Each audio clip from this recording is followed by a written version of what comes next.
Good afternoon, listeners. It's Mr. Raymond Benswara coming back on Facebook Live on the Open Gambia platform. If you bear me a minute, we share this video and we can start the program.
Okay, thank you very much.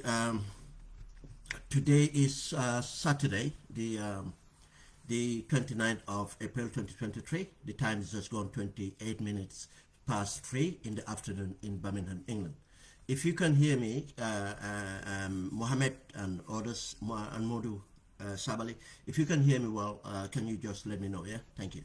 I hope I'm coming out loud and clear. This is going to be a brief analysis on the audio released by the former Cabinet Secretary, Mr. Ebrima Ceesay. And then I will have an in-depth analysis of the economic crisis and to point out the cause of this crisis. There are a lot of people coming out and going about the blame games in blaming the minor players in this, and refuse, due to ignorance, due to hypocrisy, due to vested interests, to accuse or to blame the principal actors in this, which is central government, which is the Central Bank of the Gambia, which is the economic cartel, and the so-called Gambia intelligentsia, who play a big role in influencing some of these things happening, and they are behind some of this campaign of this distortion or trying to put cover up for what their interests are. I will start with Mr. Ebrima Ceesay, and to analyze this audio first, I'll tell you the only reason I'm analyzing this audio because of the content, yes, but again the person that released this content. The content release is not new to us. It's something I talked about, many people talk about. It's something that we know. But to be confirmed, the content, what he discussed is confirmation from the principal actors themselves. Who is this Mr. Ebrima Ceesay? We all knew who he is. He's totally incompetent, totally incompetent. How did he manage to become in the place of occupying the offices of the cabinet secretary, and now supposed to be in Russia to occupy the position of ambassador to Russia, Gambian ambassador to Russia. Ebrima Ceesay, from everything, his experience, his track record, his education, does not have what it takes, to be at the position of cabinet secretary. But as many of them, they don't have the integrity, they don't have the capacity to be where they are. But they are there because of political, they are there because of they are willing to do what Barrow wants. They are there because they are representing interest groups. This is what we have as governance. And you can see the importance of this audio and what Mr. Ebrima Ceesay have said to what I'm going to deliberate on the economy. Is this same Mr. Ebrima Ceesay who at the turn of moment, during the beginning of the transition, or what's supposed to be in a transition, in 2016, when close to Barrow and became the part of the people that facilitated Barrow and become the capturer of Barrow and the economy itself. And this Ebrima Ceesay is a brother to Fatou Ceesay, the same Fatou Ceesay who have a little bit of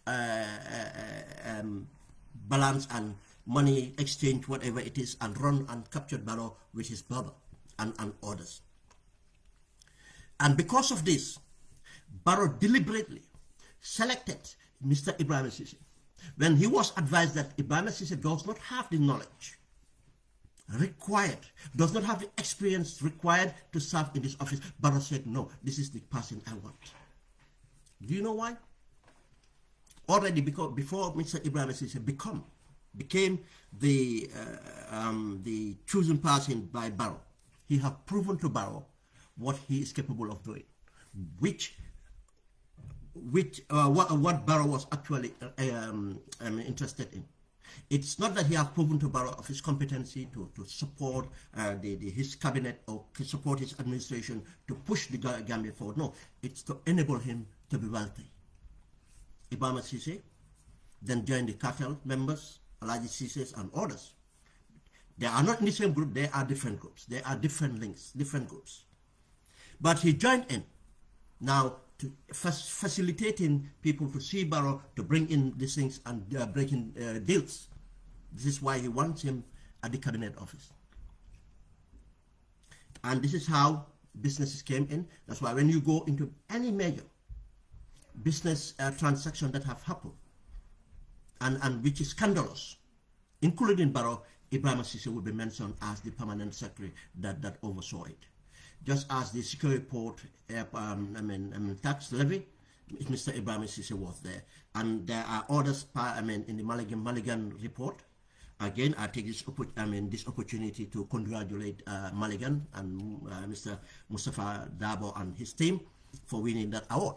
Well-deserving award. Because there are so many dossiers that they say, I don't want to quote the wrong one, but I can tell you there are few that he was involved in facilitating and working on behalf of Barrow. He receives the direct orders or the executive, what they call them, directives, and push those executive directives to make sure the deals are done and Barrow gets his kickbacks.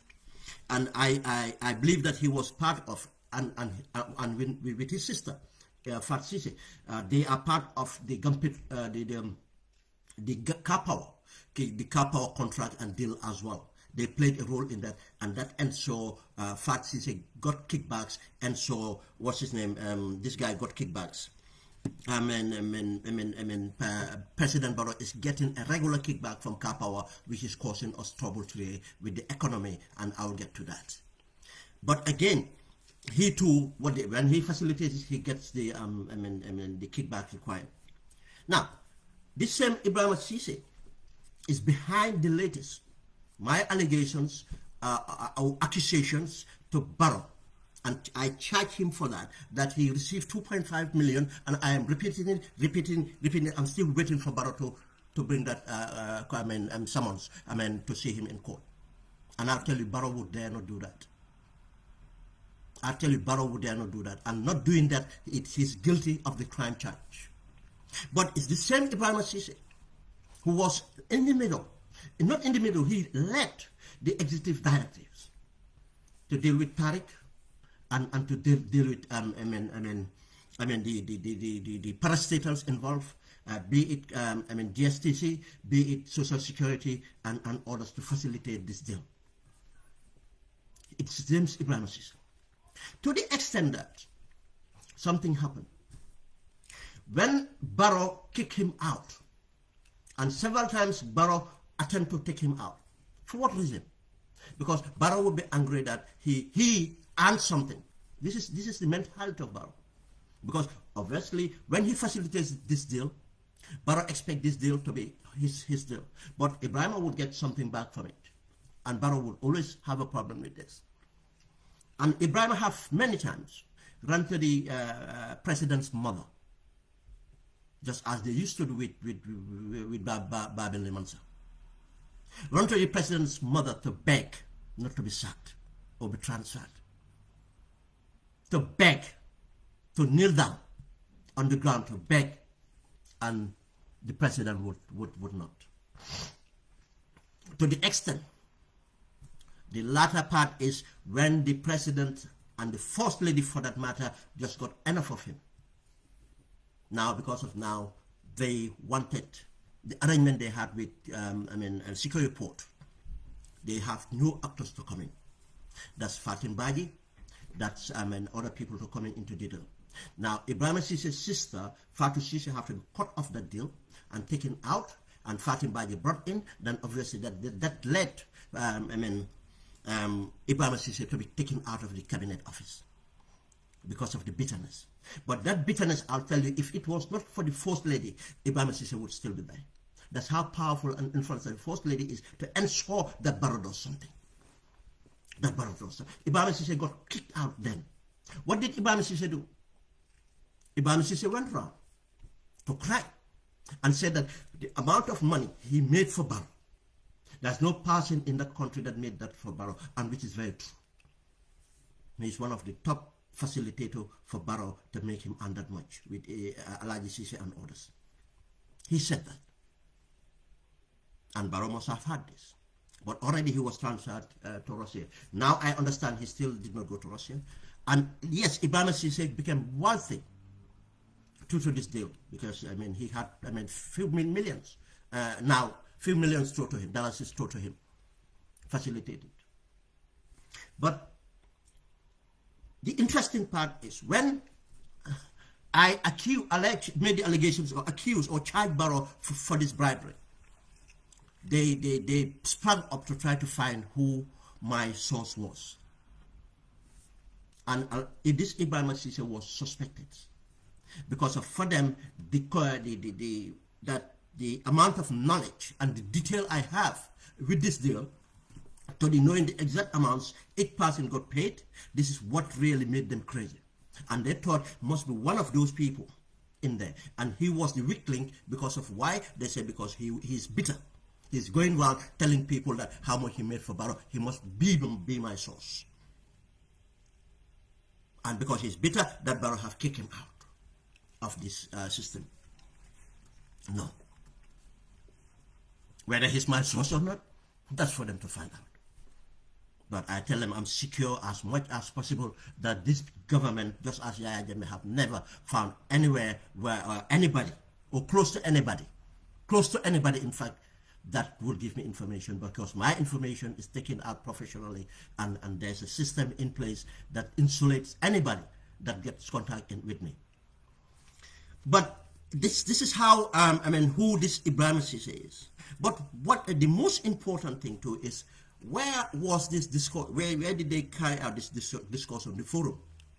You see, Gambia, that's why I keep on telling us, we have to be very careful. I know there might be individual Gambians, due to their ignorance, I'll tell you ignorance. And that's me. I went through that. I went through that cycle of ignorance. But thank God, with information, education, I got better. Then let us not feel that when we say that someone is ignorant, it's an insult. I admit I have been ignorant, and still I am ignorant of certain things. That's why I'm very cautious when I deal with certain matters. I tend to rely on people who I believe have the integrity, people who have the knowledge, have the experience better than me, or are better positioned to educate me, to hear their view. Doesn't mean that I take everything, but it helps me to frame, or helps me to make a decision better. That's why I said when I use the word ignorance, it's not to insult anyone. If I tell you the ignorance I had growing up about being prejudiced, especially against people in the PPP, whenever I have the opportunity, some people, I have to apologize. I have to apologize to their family members. I am now, close friend to someone, closest friend to someone who I really had prejudice against because of information. Ignorance made me better. Information made me better. But that's why I don't take it that there's a meaningful, or there's an individual who is capable, who is ready, or have what it takes to do this thing of representing any tribe. There is no Gambian who can raise their hands that say that what they're doing, they are doing it to represent the Fullers, they are doing it to represent the Mandinkas, Jolas, Serofle. It's a nonsense, it's a lie. Two things are fact. The way we are interconnected, there's no country that you have that interconnection. One. Two, you can never bring out a law that completely discriminates everybody else and insulate your tribe out of this. Because of, again, one, it will not be constitutional. And once it's not constitutional, it's not going to stand, people will resist. And the minute you make it known to people that this is what it is, and the majority will have to resist. Then you cannot be a bigger tribe, you cannot be that powerful because of you have the instruments of power and everything with you. Again, secondly, because of the interconnections. I have Jola siblings, I have, Mandinka siblings, I have different siblings within my extended family, networks, and I personally, in fact, not married to my own tribe, I'm married to another tribe. Just tells you how much connected we are. Now, if I was not, even my other siblings would be married to other tribes and other things. My father's siblings are married to this. That's how the connection goes. We don't select who we love. Yes, we can select at times due to the influences we gain from getting into certain families and so on, all other things. But when we do it, one thing would be which tribe is it. We look at what position the family held, what influence the family held.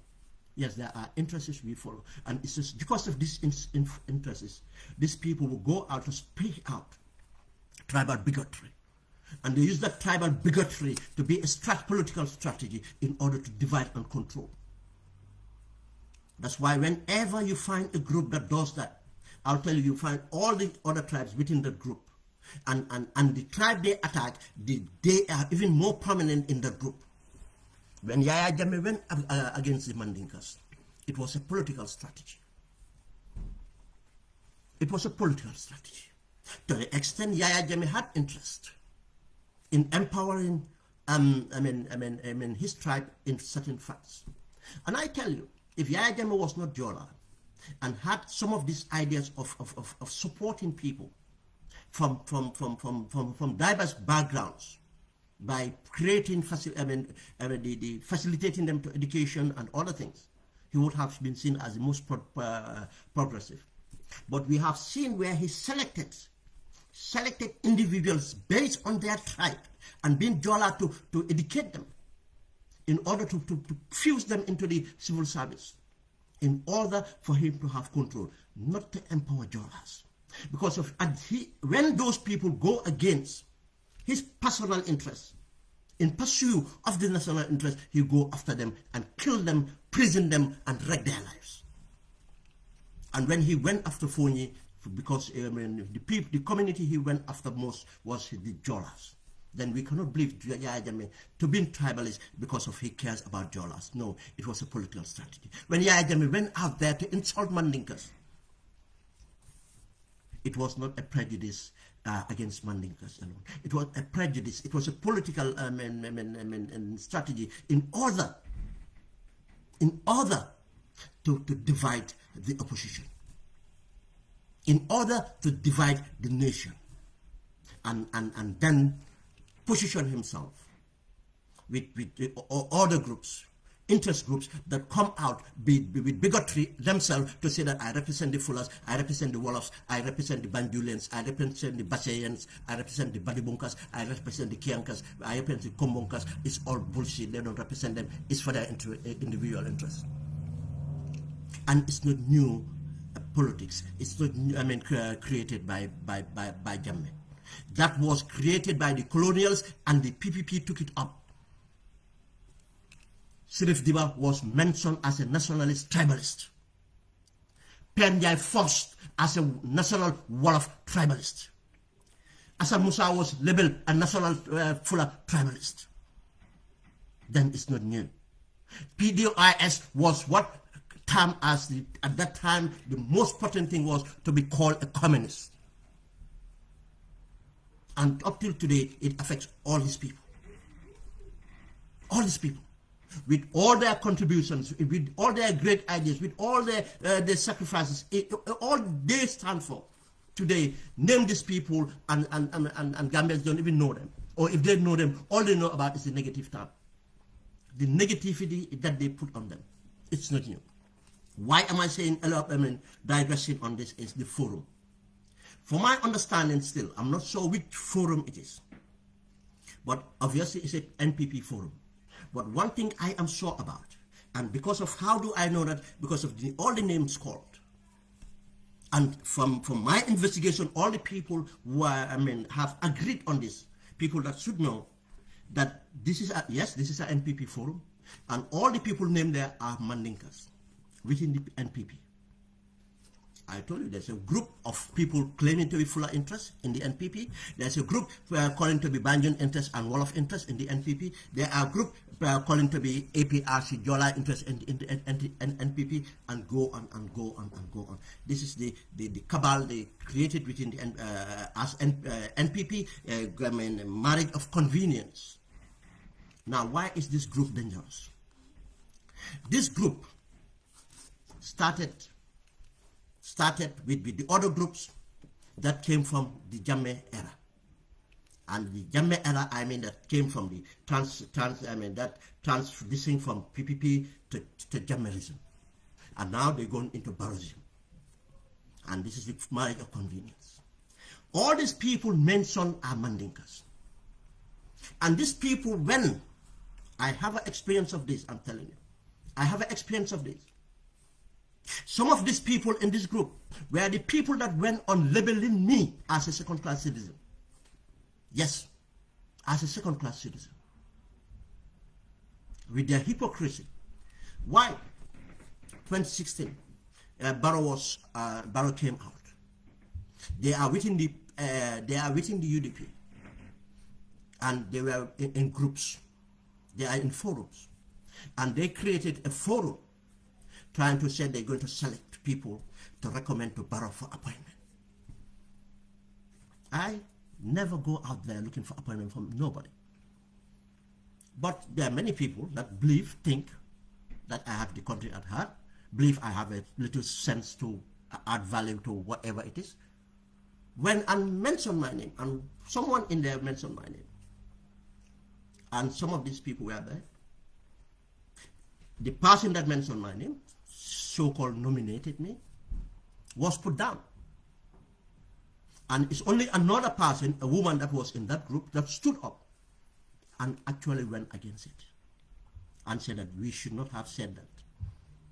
That's really bigotry to, label Ben as a second-class citizen.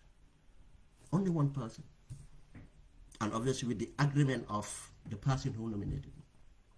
Another person who was called an alcoholic, a womanizer.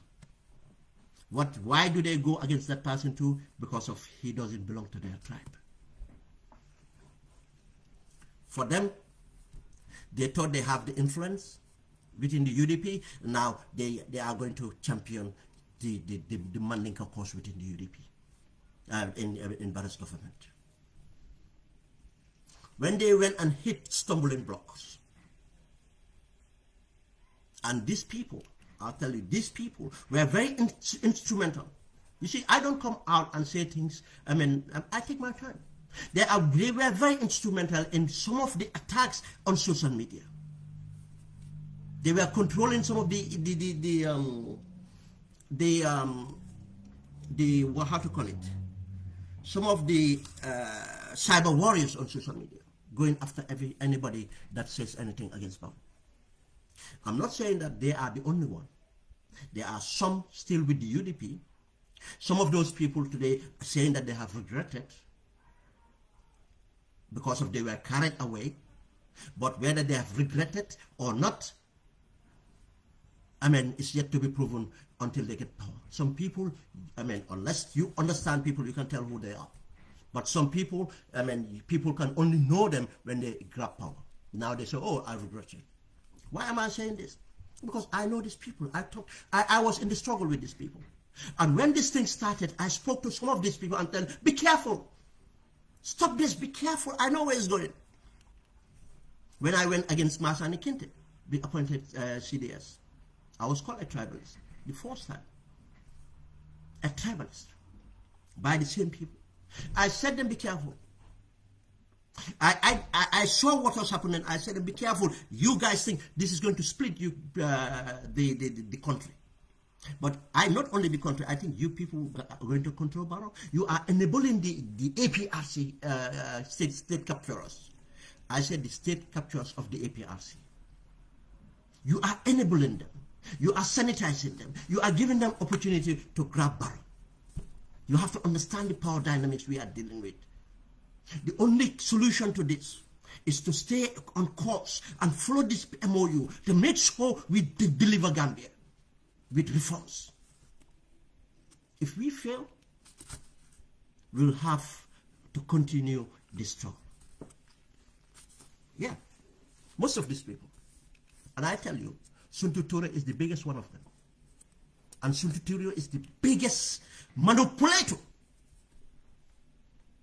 The biggest manipulator. I don't call out people's name just like that. And if anybody knows, all I have Suntu is very civil relationship. I've never pulled wars with him. I've never personally, not online, or anything. But I tell you that. Because this group there, you can see them all. That Maimuna they're talking about is Ebrima Ceesay and others, the extensor. And this is what actually happened. When they went to the NPP, they went into with UDP and everything. Now they themselves did not have plum jobs. They did not have the plum jobs. Apart from Ebrima Ceesay. All these other people, they were so dishonest, thinking that because of they are part of the UDP, they have to have plum jobs. Because other people in the UDP have plum jobs. And this was my prediction. They themselves going to split. Because that's what happens. I said, let's just watch it. They split off and Alkali Conte and others. I'll tell you one thing. Because I am very careful of accusing someone of something. When I had a very serious discussion with a friend within the UDP, I said to him, what I heard about, what I know about, I don't even want to believe it. I said to him, Alkali Conte is on the head of this. I tried everything to stop this happening. I tried everything, knowing that we have to educate each other in order to stop the split, to stop the APRC, how to call it, power grabbers grab this. At that moment, the APRC power grabbers saw me as an asset. They tried everything. When Barrow was in Dakar, they offered me to fly into Dakar. And these are people that these are not people that you see on here, on social media or see them running around. These are the real deal breakers. Some of them, because of their ignorance, they said it to me. We have to stop the Mandinkas. They said that to me. Because of their ignorance, they said that to me. Because if they're not ignorant, they know that there's something that you don't tell Ben Suare. It's one thing I don't do. I know who they are. I know what they want. I know they don't care for Fullers. They don't care for Wolof. They don't care for Jola. They don't care for anybody. And this so-called care for Mandinkas is about a political base. It's about a political base. They wanted me to fly me to Dakar. They wanted to host me in Dakar. They tried all their strategies. I said no. And one of the reasons, in fact, I did not even bother to visit Gambia for 7 years. Insulating myself out of all of this nonsense. They tried everything. I know them. Whatever was running on, I know what the APRC power grabbers were doing, telling me Sumaraka everything feel like highway. I'm so hard, Benjamin Banyon la fa late.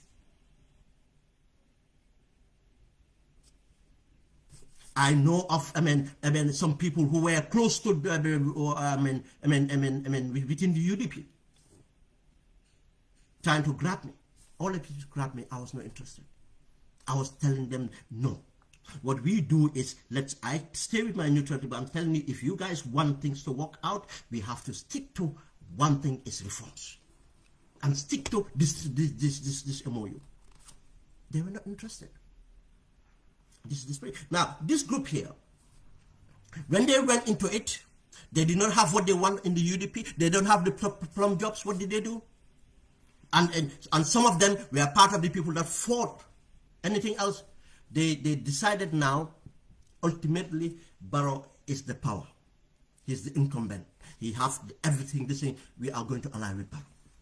And some of these people turn around and see themselves or try portray themselves as they are not the bigots. UDP is the bigot. No. No. They went with Barrow. They went with the APRC, regardless. I know they don't love each other, but the marriage of convenience. They settle their differences with Sidinia, settle their differences with anybody else, Alkali, Contest, and others. And if I tell you, Alkali Contest my koto. When we met with Birmingham here, we have a history. And this was during the struggle, I said. In Birmingham, during the struggle, in 2015, when he visited Birmingham. I could have any access I wanted. They tried everything. They tried to sponsor a media house for me. I said no. These people, they lost out, they went to the marriage of convenience.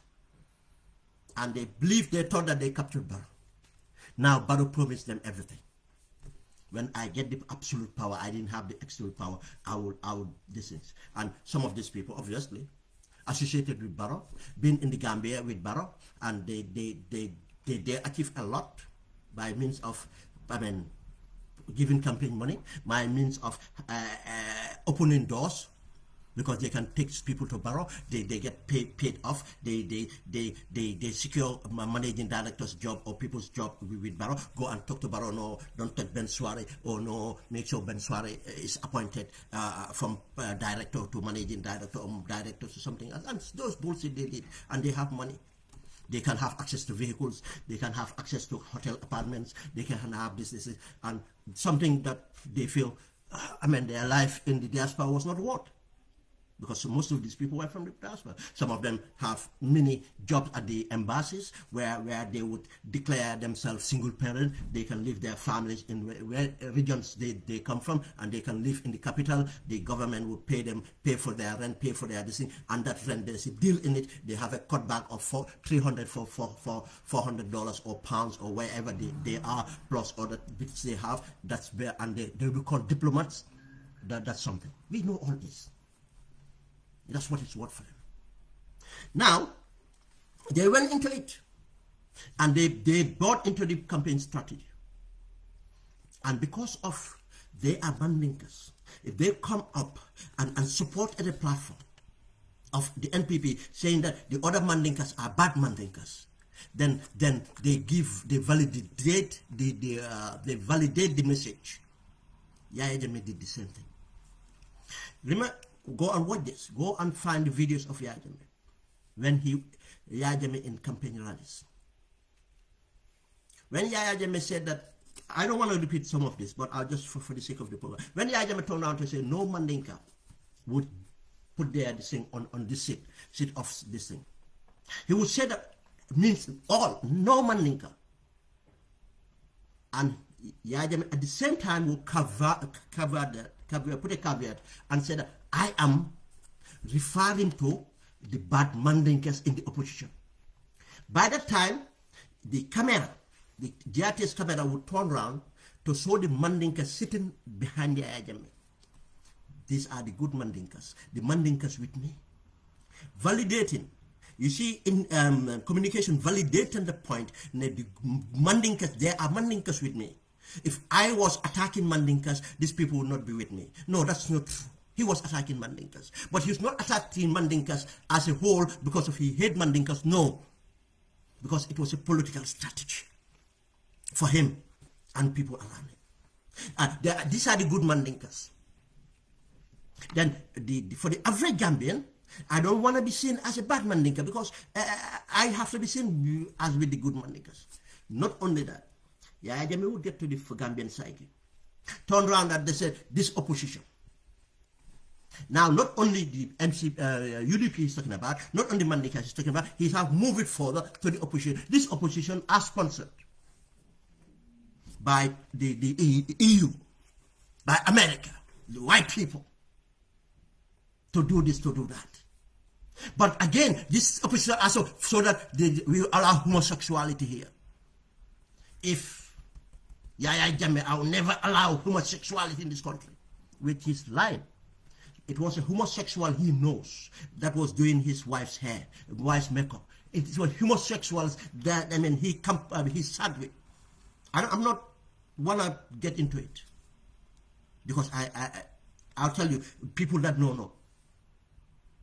In many instances, he knows them, he knows their lifestyle.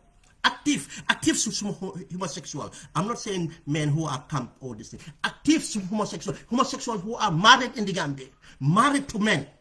Yaya Jammeh knows them. He did not take them. Then he doesn't have problem with homosexuality. And yeah, in some quarters, some people question his sexuality because of how comfortable he is with homosexual. But it was again not attack on homosexuals. And Yaya Jammeh made that clear in the WikiLeaks leak dossiers. Yaya Jammeh said to the American ambassador, this was before. He said, have I ever locked up homosexuals? Have I ever imprisoned homosexuals? Go to Senegal, you see what they do to homosexuals. Go to other, you support Senegal. Look at, he made that telling you that he is telling the ambassador, this is something for local consumption. This is what we have to understand. Now, these people went through that. Guess what? When Barrow had absolute power, what happened? Now, the power dynamics have changed. These people proven not to have power, any leverage. And you will hear that in the, when I read the text of what Ebrima Ceesay have said, that they lost, they said, oh, these people, none of them won their constituencies, they have no support, no nothing. Now, who have the leverage? APRC that joined Barrow. This APRC that joined Barrow have proven to Barrow that without our strategy of stealing elections, you have lost. Without our strategy of divisive politics, you have lost. Then you have to rely on us. And that reflected in the appointment of Barrow's cabinet. And these people now become bitter. And this is the group they have. Now, my deduction is all this, that this is the group they have. Now, the group of the so-called Mandinkas within Barrow. And within that group now, they are thinking of building a political party. I'm saying it here. To go against NPP. To go against Barrow. You see, why am I saying this? For Gambians to know that we should not fall for this tribal politics. There's no individual, there's no political party that can represent a tribe and succeed in the Gambia. But again, we have to be very careful that some of this information are controlled and the narrative is controlled. And what happened is some people within political parties might react to provocations. They provoke many ways. They provoke. I keep on telling you, they provoke. They say something to Mandinkas for some people within the political parties were listening to react. When they react, they said, "Oh, you see, that's the evidence." They're doing it right now. They're doing it right now. We all see the evidence. The way to win Banjul is go against, bring the tribal this thing in Mandinkas and Wolofs. They're doing it everywhere. Now, this is, let's move on from there. We'll catch up something. There's another audio now Suntu Touré have released. And if you listen to that audio, then you understand Suntu Touré, the person he is. What he did with that audio, if he was genuinely, if he had believed what he put in the audio, he would have approached Ebrima Ceesay and said to Ebrima Ceesay, "Madam, calm down. Let's do this and educate Ebrima or have a discussion with Ebrima Ceesay to diffuse this." No, he have used this opportunity for what Ebrima have done. What Ebrima Ceesay have done to expose Ebrima Ceesay more, to use Ebrima Ceesay, use it at what Ebrima Ceesay done as a leverage for him to stand out, to show his intellectual capacity, to show his integrity, to show his loyalty to Barrow, in order to be considered for the higher plum jobs he is trying to capture, which is the ambassador in the United Kingdom. You see, these people are not fighting with Barrow. And if Barrow lost today, you guys will be surprised. Just as, when UDP lost power, how surprised they were with people like Suntu. We were in the struggle together. We know each other. The audio that Suntu did, you can hear saying to Ebrima Ceesay, I recommend him books for Ebrima Ceesay to read. And saying to him, that book version is even in Arabic. Trying to say that Ebrima Ceesay, you are not very conversant with English and this thing, but try, there might be that book in Arabic. One. Another thing he's saying, trying to show him what a statesmanship would look like. You are not acting like a statesman. Then trying to say that this is a statement, trying to portray Dr. Barrow. Saying to Ebrima that this is what you do for your party, this is how you stand for your party. Saying to Barrow that I'm loyal, I can do this, I know how to do this for my party, and so if you give me this plum job, I will do that for you. This is what they're doing.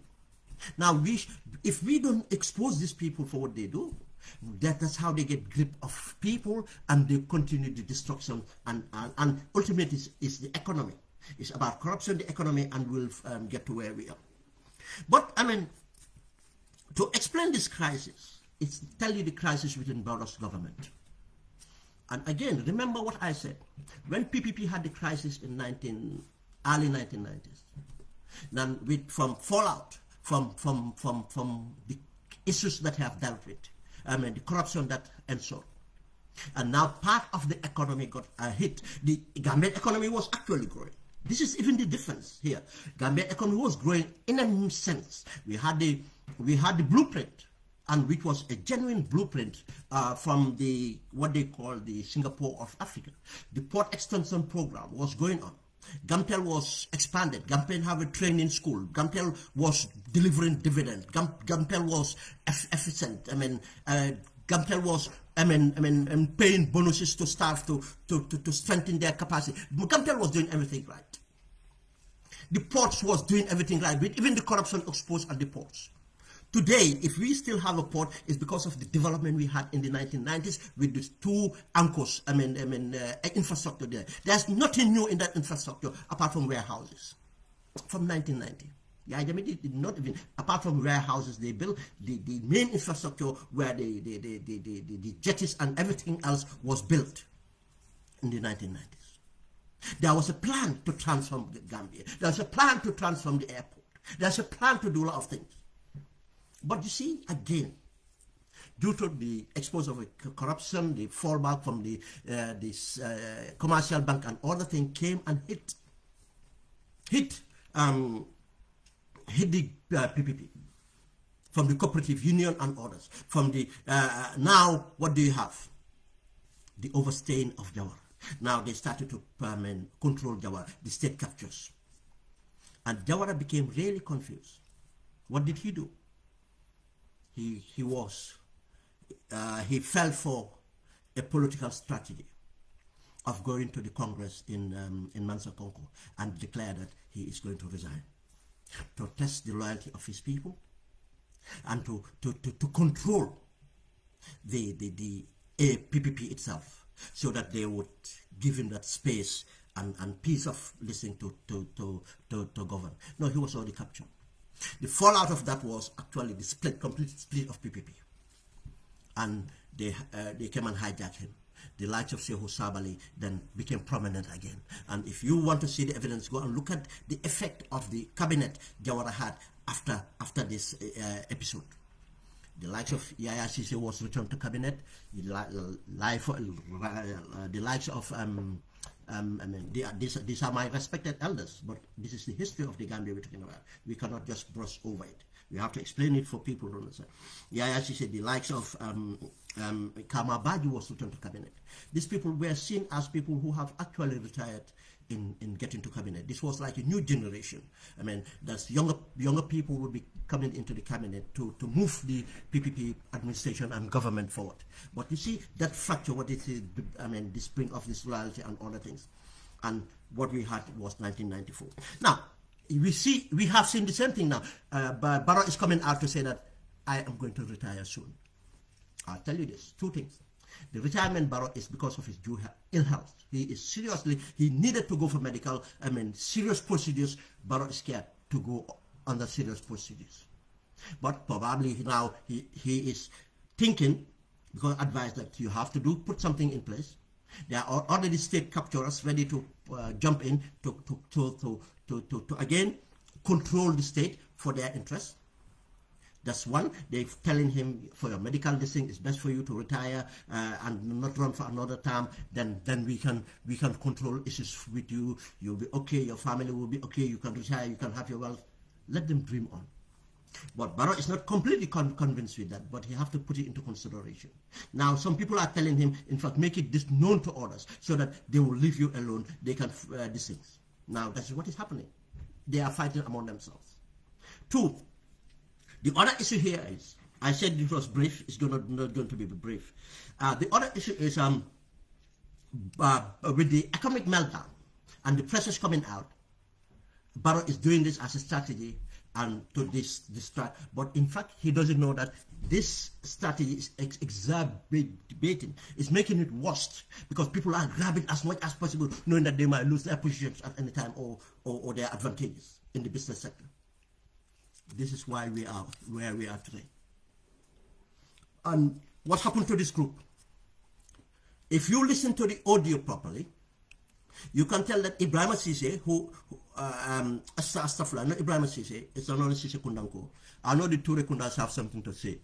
Ebrima Ceesay, what's the other name? The guy, Ebrima Ceesay, sorry, this is not Ceesay, it's Ceesay. Ebrima Ceesay is kind of seen now part of Barrow infrastructure. Ebrima Ceesay is comfortable with the APRC hijack and everything. You know, if you know people like Ebrima Ceesay, Suntu Touré is in the struggle, and now see Suntu Touré with Fatmata Jahumpa. Yes, the Jahumpa, seeing them with the Jahumpa, seeing them with Ben Sudas. What these people used to say.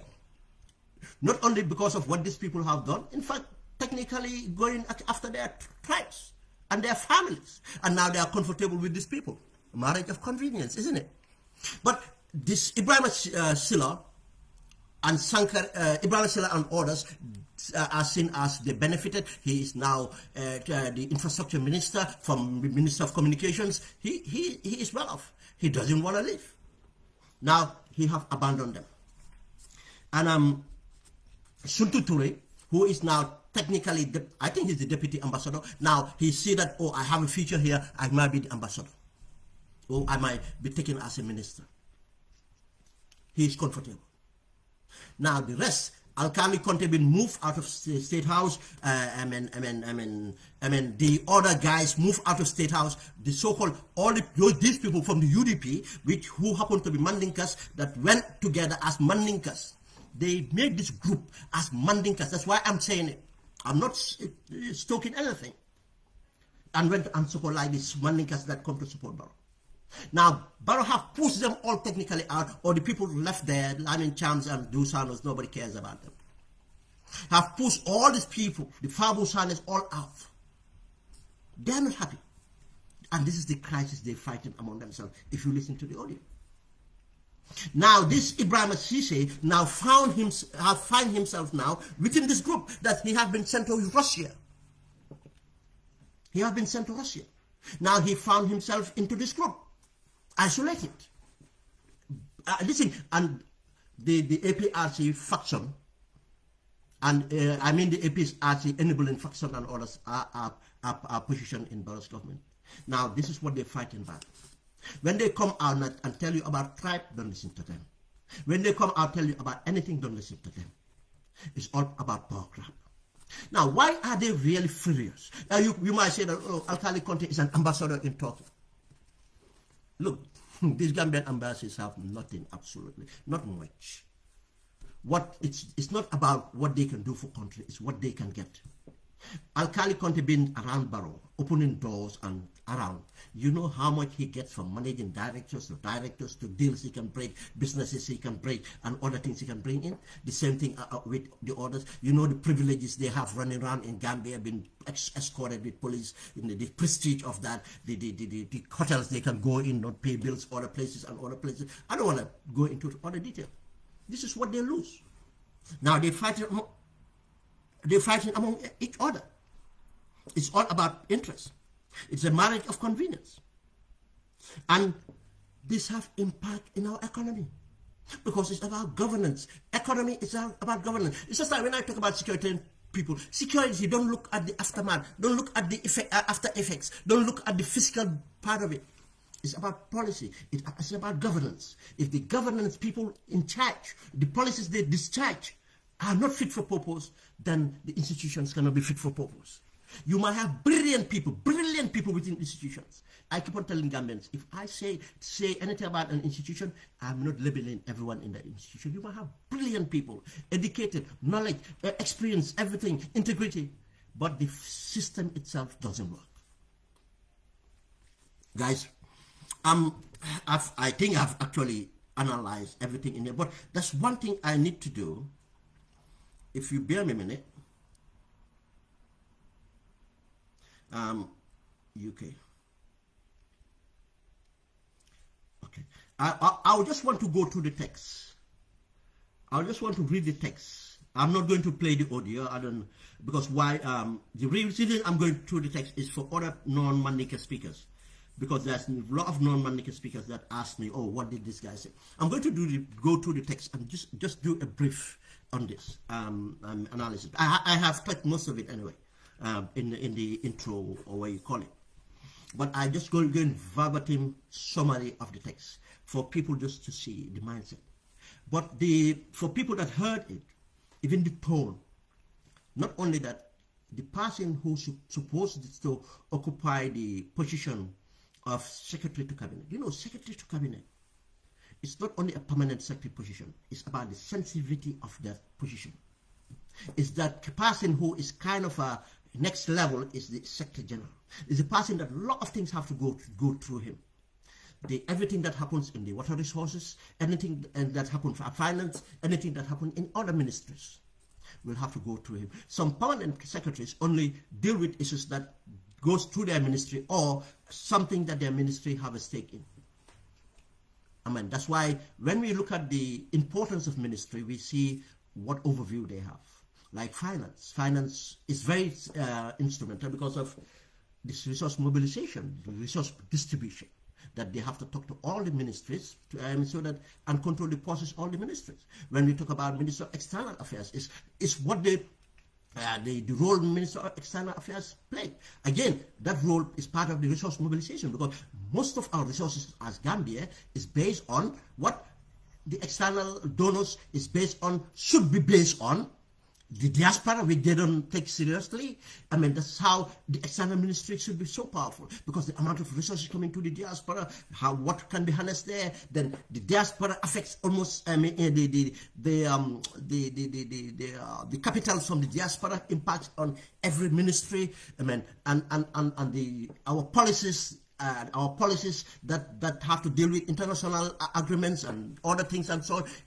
This is why they are important. Anyway, when you come to interior, because of the security nature and everything else, it's important. But to be a cabinet secretary is technically, in fact, taking all this. It's just next to the Secretary General. In most cases, especially in UK, where our civil service was based on, which now we don't know. We have a bit of everything now. We don't know what the civil service you have. The permanent secretary to the cabinet, we call it secretary to the cabinet, is technically the next. It's just next to the top of the government, next to the Secretary General, head of the civil service. I think in most cases, in fact, they double as head of the civil service. Now, to hear someone who occupied that office, the secrecy, everything that you need to know and hold, the knowledge you need to have to hold all the secrets and what transpired, to come out, to go ranting on a forum, just like a little boy. A little boy. That's all I can say. And insult even to little boys. Because little boys, you give them responsibility. And I tell you that. I can give you an experiment to do. Go and get a group of boys. And select one of those boys to say that you are the team captain. You are in charge of, and give that boy a brief. And you are in charge of this team. Make sure this, make sure that, make sure that. The minute they walk out of the sidelines and get into this, you'll be surprised that this boy will try to instill leadership in this. That's why I said it's an insult even to little boys. A cabinet secretary coming out ranting like this. But just tell you not the people they are, but the risk. What it does, it tell you the government we have in place. Imagine these people represented to negotiate for us, represented for our governance, our economy, and all the decisions that needed to be taken. Gambia, this is what we should realize. And know that it is time for us to be real. And I am telling you, there is no political party right now completely fair, completely fit for purpose. That's why we need to put our energy. And this bit I'm going to talk about, this Gambia intelligence, which is completely corrupt to the core. We need to build an intelligence here that will go in there to sort these things out, to go into political parties, to sort political parties out, because they are important, they are going to govern. Ultimately, if we don't do that, any political party that comes in power, I'll tell you, the power grabbers will grab it and will go have the same thing. Or in this case, in fact, we might not even have the transition of transfer of power. Smoothly. It might. Gambia will go into crisis. Gambia is leading to crisis. The economic crisis here is going to lead us to what happened in other countries, like we just saw recently in Southeast Asia, what you call it, Sri Lanka. We can just sit down one day and saw Gambians taken to the State House, and that's not good. Because of what do we have? A vacuum will be created, and any manipulator can manipulate again and become power. What we want is an organized, competitive elections and people to prove themselves, win over and be voted in power. We don't want any other form of this. It does not fix the problem. It might satisfy certain people that they got rid of the person they want to get rid of. But it shouldn't be end of that. We learn our mistakes from Yaya Jammeh, but it was necessary to do anything to get Yaya Jammeh out. But this time too, people might say that, but no, let's make sure it's orderly. And that's why I want to drag us here again to touch one thing. You see, that's why when I support the positive movement in Senegal, this is what they're doing. They took their time to build an intelligence here. You see, political movements needed to be built. And now they have built something that they are there with the establishment. How they're going to do when they take over power will be determined by the future. But there is hope. The hope is they have built a consciousness in the people, especially women and youths. The base of the positive is women and youths. What they did again is to build the consciousness to the extent that they are not depending from external funding. The dependence of external funding is from the diaspora. They have the diaspora to hold them accountable as well, because the diaspora is organized and they position themselves. That's why I said, if any political party turned around to say, oh, we need to this, no, you have not done your job well. If you have done your job well, Pastef have proven it. And I tell you, we are not different from Senegalese. That's a lie. We are not different unless you don't understand the political history and social history of Senegal. It's the leadership that's different. People that come out to be the leaders. Now they have done that. They are not dependent. They are not easily captured by any interest.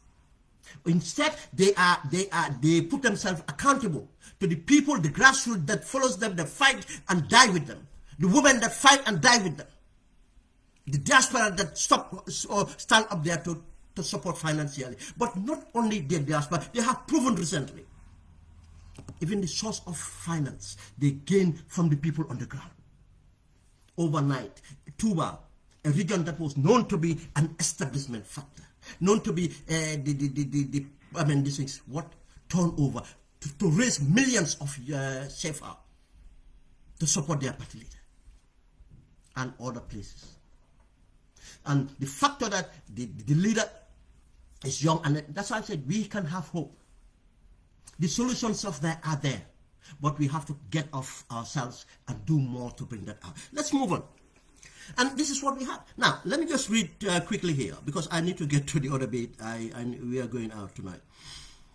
The message starts to say, let me see.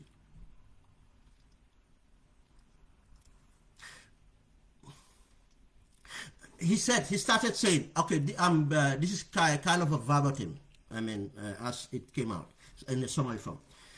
Whatever I just wrote in the group, this is Ebrima Ceesay saying, the former cabinet secretary, I maintain that we all fail. Whatever I just wrote in the group now, I maintain we all fail. The day we were chatting at my place, and this group today is useless and has no benefit. Now, this group, he said, I don't know the group, but I said through my investigation to this thing, I think this is a small group made of mainly or exclusively the people that left the UDP who all happen to be Mandinkas. They went and formed a Mandinka group, or they call it the think tank. Someone said to me, or they call it the think tank, or whatever it is they call it. These are these people. And I said, based on the names called, they are all of the same tribe, and they are the same people, all left the UDP together. And this my they're talking about is 𝒂𝒄𝒄𝒏. I think it's 𝒂𝒄𝒄𝒏, the one from their diaspora representative, the one in the United, who came from America. That my they're referring to. You see, that's where he's addressing this. He said, it is a big shame for all of us. Each one of us is arrogant. What benefit did we offer? This is him saying it. Ebrima Ceesay, former cabinet secretary. Now he's saying that we are all arrogant, because he was accused to be arrogant when he was in position of power. Now he lost the position of power. Now he coming to the group attacking. But if you listen carefully, he is not attacking the entire group. He is naming names. And Ebrima Ceesay is one of them. And Suntu Ture would be another one, because that's why Suntu Ture responds the way he does. Suntu Ture is very smart the way he carries his words and politics. He is very dangerous. He's very dangerous. And these are the kind of people. Within them, there's a group. Now, that group are two groups. And one is pulling apart, supporting GT and others, and they are thinking of political party. Now, because they know that Barrow, they have lost Barrow completely. Now, they're trying to cut off, trying to build a leverage. And that leverage don't trust them. They might sell up to join Barrow again. If Barrow gets scared of their power, if they manage to have a leverage, they're going to sell that leverage to Barrow to get back to position. That's all their interest. That's all their interest. Build leverage government. Build leverage government. They are not anti-establishment. They are not up to anything. Now, he continued to say, if we mention Ebrima Ceesay, they said he has no follower. If we mention Alkali Conte again, they said he has no follower. It is the same thing with Lang Conte. I don't know who this Lang Conte is. I suspect Lang Conte, but I don't want to listen. If you know who this Lang Conte is, can you please share that? Because if it is the Lang Conte I suspect, I want to put something out there which is very important to this analysis. If you know who this Lang Conte Ebrima Ceesay, the cabinet former cabinet secretary is referring to, I'll tell you something else. There's this about the Lankonte, former Lankonte of Central Bank. If it's the same Lankonte, this is going to be interesting. Now,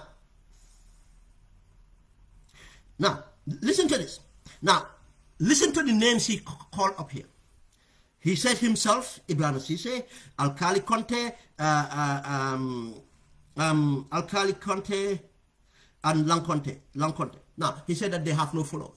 You know, this is the same argument that they blame in CDI of selling to Barrow. But this is, again, what Barrow have believed from the elections, that these people did not bring me anything. They have no followers.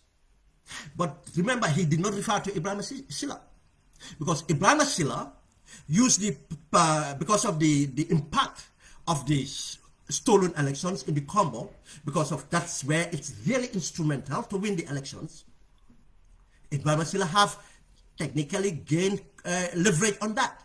But if you check the parliamentary elections and if you follow these local government elections, Ebrima Ceesay too is proven to not have followers. But Ebrima Ceesay can portray that, oh, I have followers because of his family links. Family links, you know. If you understand the politics of Gambia, you understand the links of the combo from Bakau, Sukuta, Gunjur, Jabang, Jambur, Sanyang, these major settlements. You will know how they interrelate, cousins and so on, up to certain Kabilos in Brikama. If you understand. Now, Ebrima Ceesay voucher of that, he will have something to say, my leverage. But because of the outcome of the elections, because of these people came from smaller communities, it's difficult to steal the elections in smaller communities. But in the bigger communities, like KMC, BAC, Basse, and others, it's easier to steal elections because of the presence of the populations in there. He moved on to say, he said, therefore, those who are bragging about having like followers, why don't they win? Now he's pushing it to say that, look, those who they say they have last followers, why do they not win? He is saying that now it's proven through the parliamentary and the local government elections that we are not winning where it matters. The combo where Ebrima Ceesay, you see now, because Ebrima Ceesay, who is now allied with government, they see benefited. Why he's not winning? That's where he pushed the argument. And then he continued to say, we are ready to see this group disintegrate into pieces because it has no use of benefit. Now you see, marriage of convenience. When you go into marriage of convenience and one party have now seen that there's no leverage here, there's nothing of my benefit here, why should I stay in this marriage? I should move away. Now this is explaining their thinking. You know, it takes a lot, their thinking. Now the problem would be Alkali Conte and some people with still secure jobs would not want to sacrifice that to go and form a political party. But if Barrow pushes them, that's what they're going to do. Or they will be behind the scenes trying to organize and put the pressure on Barrow that we are going to build a political party. Now that's what he's saying here in a nutshell is we are going away. There's no point in this group again. This group have failed. Why we had this group, it was to empower each other. But now we are disintegrated because of now we have two groups here for us who are ostracized, who are being thrown out in the cold, taken to embassies outside. He have not named the others, less relevant people, but he's naming all the others that have been pushed out away from State House, the powerhouse. Now, are not benefited, but some of you are the things, we should disintegrate. He continued to say, it is all nonsense, nonsense. The group is only shameful. Let it be disintegrated. Disintegrated. The group is nonsensical. It is useless, useless. His expressions. He moved to say, it is only used to fight each other. That is why we are in shame. What he is referring to here is, because he is blaming some of the members of this group going to Barrow. Now, you know, what happened is, like some of these people, you know, the marriage of convenience, even in the group. Now, in order for them to get jobs, now they are saying that Okay, there's like a quota. There's a quota for Fullers, there's a quota for Wolof, Bandung Wolof, there's quota for Jolas, there's a quota for this. Now, for my quota, in order for me to get something, a member of this group here, which representing the quota for Mandinkas, have to be reduced. At times, they are not campaigning for themselves, they're campaigning for a relative of theirs to be appointed. Some of them that don't think that, oh, they are not confident that they can have the capacity to be appointed there. Now, he's saying that they are infighting. Now, he's blaming some of these people of engineering against each other in order for their quotas to be considered. For their quotas to be considered. This is what he's trying to say. Now, you see, it's all about their interest.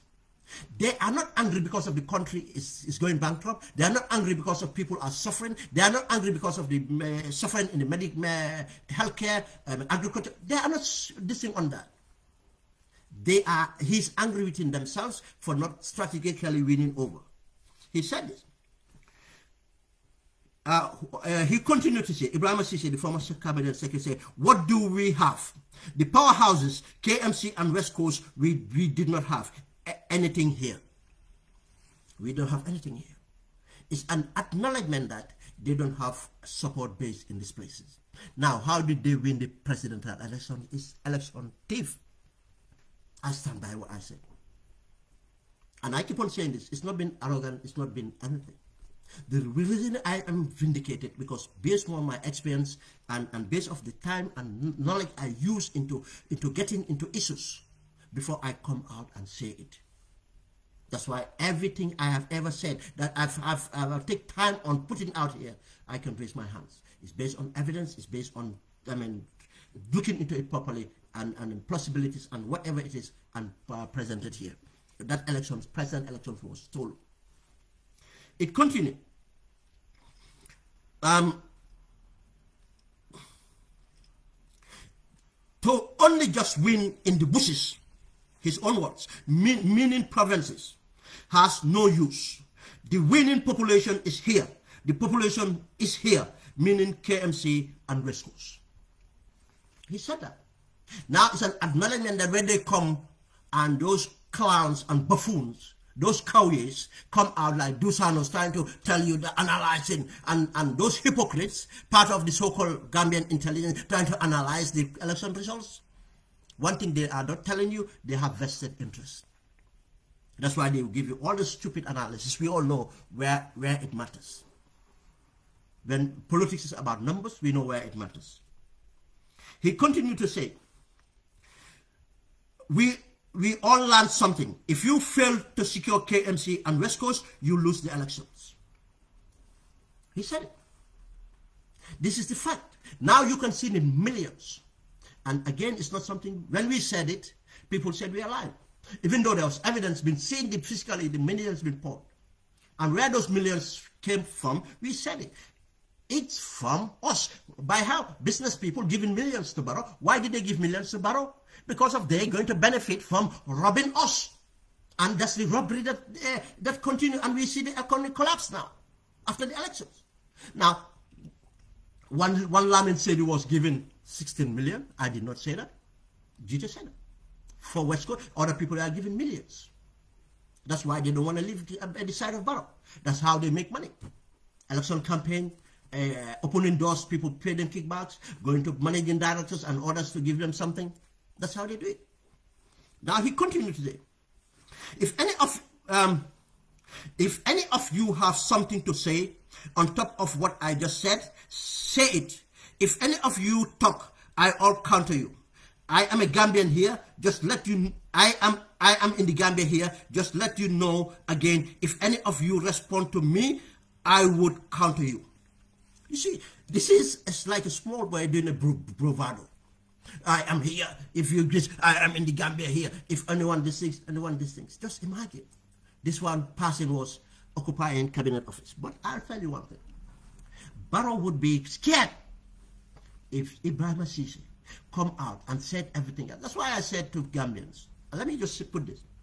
People who were fearful, thinking that because they don't know me, thinking that I just made an allegations to Barrow, oh, and now I am going to be punished, or I am going to be taken to courts, and my life can be ruined, and every time. I said to them, just probably you don't understand. But if a cabinet secretary will come and say this, and you wonder how we have our information accurate, if you understand my background and how we gain information, and you see an indisciplined organization like this, without any communication discipline, you wonder how we get proof, evidence, and how we get the information, and how we cannot get evidence. How can we not get evidence? That's why I raise my hands. Let Barrow sue me if he's not guilty. And if Barrow sues me and taking me to court, and that court case finishes, and Barrow did not lose his presidency, then Gambians are not what we are. Because the thing that's going to come out, the evidence that's going to come out, and some of the evidence I've been here, even the evidence that's going to be admitted in court, I don't see Gambians to sit back and not ask Barrow to leave. That's how much I am confident of what I do. That's how much I am confident on what I do. That's why those people that try to, the so-called Gambian intelligentsia again, or Gambian influences again, thinking that they can go out there to tennis by using all they're not even there. Tag my name or call my name and accuse me of being a liar. Because they dare not. Because they know how much I know.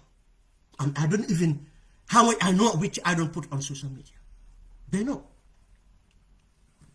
They dare not tag my name. They dare not mention my life. But no, they will have to prove to the people that they deal with, or I am standing up to Ben. But I am saying that if anyone wants to stand up to Ben, come out with, and debate, not about disrespecting or hiding, because then you'll be irrelevant. But if you think you are relevant, and don't send any these things, I am talking to Barrow. I am facing up to Barrow. It's Barrow that is responding to me, and what I'm saying, that's why I'm saying it. And this, if you just have an understanding of the position of Cabinet Secretary coming out with this, then you should understand where we stand when we come out with our information. He continued. And he continued. If that means we go and sit in front of our principal, let it be. If any of you read or listen to my audio, you should keep quiet. You will keep quiet. We are all ashamed.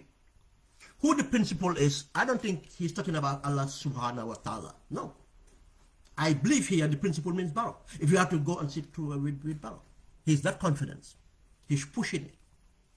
Let Barrow do something. You are our principal. I don't think he's asking those people, let's go and sit before Allah subhanahu wa ta'ala. I think he's referring to Barrow. Let's go on. If any of you think I will not personally mention your name, please try me. I will mention your name. We are all men here. If you did not like what I have said, come out and we all fight it proper.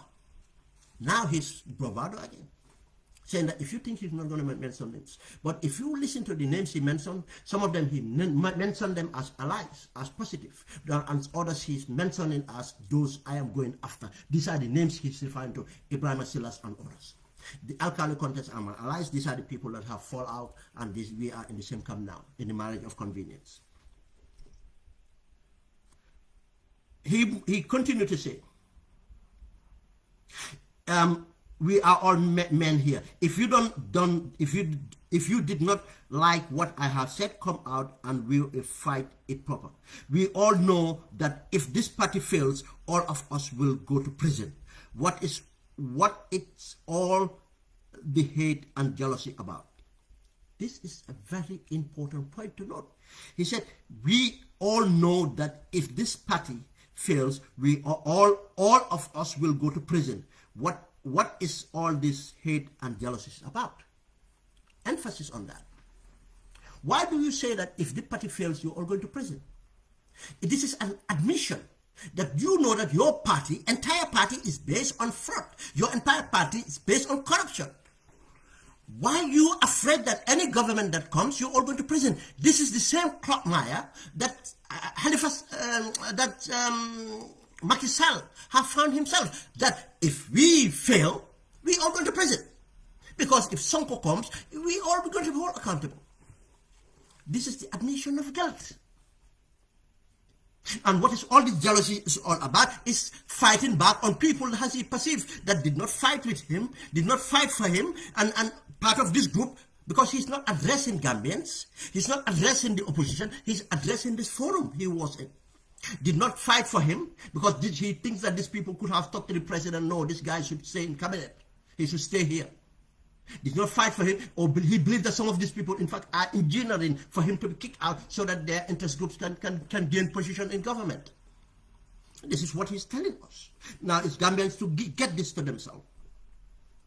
He continued to say, some of you are only bragging, but what do you know? We all know each other here. We all put our lives at stake. If something else had happened different from what we expected in 2021, all of us would have been in jail. He emphasized this point.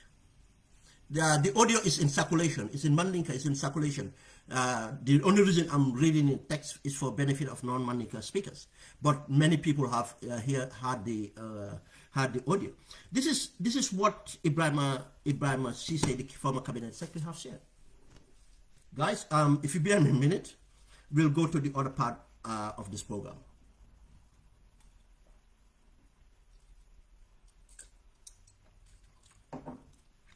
I'll just take a minute.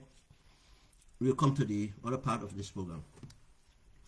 If you just bear me, let me check a message here.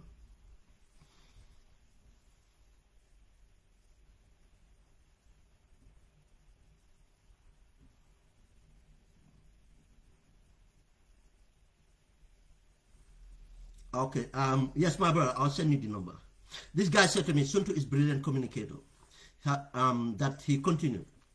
I am a bit confused. I thought Ceesay message were direct at the Kombonka NPP big wigs. No, yeah, in a nutshell, that's what he thinks because of Ebrima Ceesay. But no, it's greater than that. It's greater than that. Thank you that you get that. Yeah, just 1 minute. Okay. I need to open something here. Oh, thank you. Okay, now this other part of this program is about the economic crisis. If anyone have followed me for some time now, I mean, I deal with issues as they come, but in most cases I do stay on course to drive something down. And one thing I keep on driving down is incompetence and corruption. Incompetence and corruption. Because these are the key factors here. It's because of, in fact, corruption that brought about this incompetence and corruption that, and so all these other problems and trouble we have. But one thing I drive down to is the economy. That the crisis to the economy, because most of these things happening is about interest. When we talk about tribalism or all these things, the context will always come back, or the main thing will be about economy, the interest. Anything. That's why it's important to know that all these things have come to true. We have seen the recent indicators about of the collapse of the economy in many forms. We have seen the central bank, I mean, the way they came out with a lot of things they did to manage the crisis, and they got it worse because of what? The interest they have, I mean, the interest they have. We have seen letters from stakeholders, from the money exchange bureaus and so on, others. Yeah, there are people who come with many kind of excuses. But I'll tell you one thing. I'll tell you one thing today, again, let me remind Gambians. When I come out and speak, I might touch on different things. It's not that I am an expert in finance. I'm an expert in economics. I am expert in other fields. But again, I make sure when I come out and speak, I am prepared for what I am to deliver. And one thing I have in my advantage is the training to deal with information. It's the training to understand context and how to deal with subject matters. And this is based on my training of understanding national security. And everything that you touch here can be compounded to national security. And as an intelligence operative, which I got the basics training in the Gambia, to the opportunity I have the training I have living outside the Gambia, and the training that was informal but practical, with very experienced, knowledgeable people that obviously had their interest in my background and my little experience, which was very relevant. My little experience they don't have as an African who came from a third world, and for their job they do, the mindset I have, my understanding and the input I'll bring is something they lack in their organization, which made them hire me on contract to deal with issues that they were dealing with enhance their product and the services they give. And services they give, most of there's component, most of it which was to deal with third world countries. Most of it dealt with economic matters. Most of it dealt with governance, political, because they are representing multinational companies that go there for economic issues, but they need a political guidance, strategy, in order to win over their contracts or their dealings. They need that services again for the security of their investment, security of their personnel, security of other things. They need strategy to deliver all this. I was there as an input. From that input, he did not say about sitting there, because it's not about his it's an internal conflict. It's not about them and the APIs. That input, this thing gave me, because of my interest. I went there. I could just have been there, give them what they want. But for me, the motivation of joining them was not because of the salary, was because of the education I was gaining from them.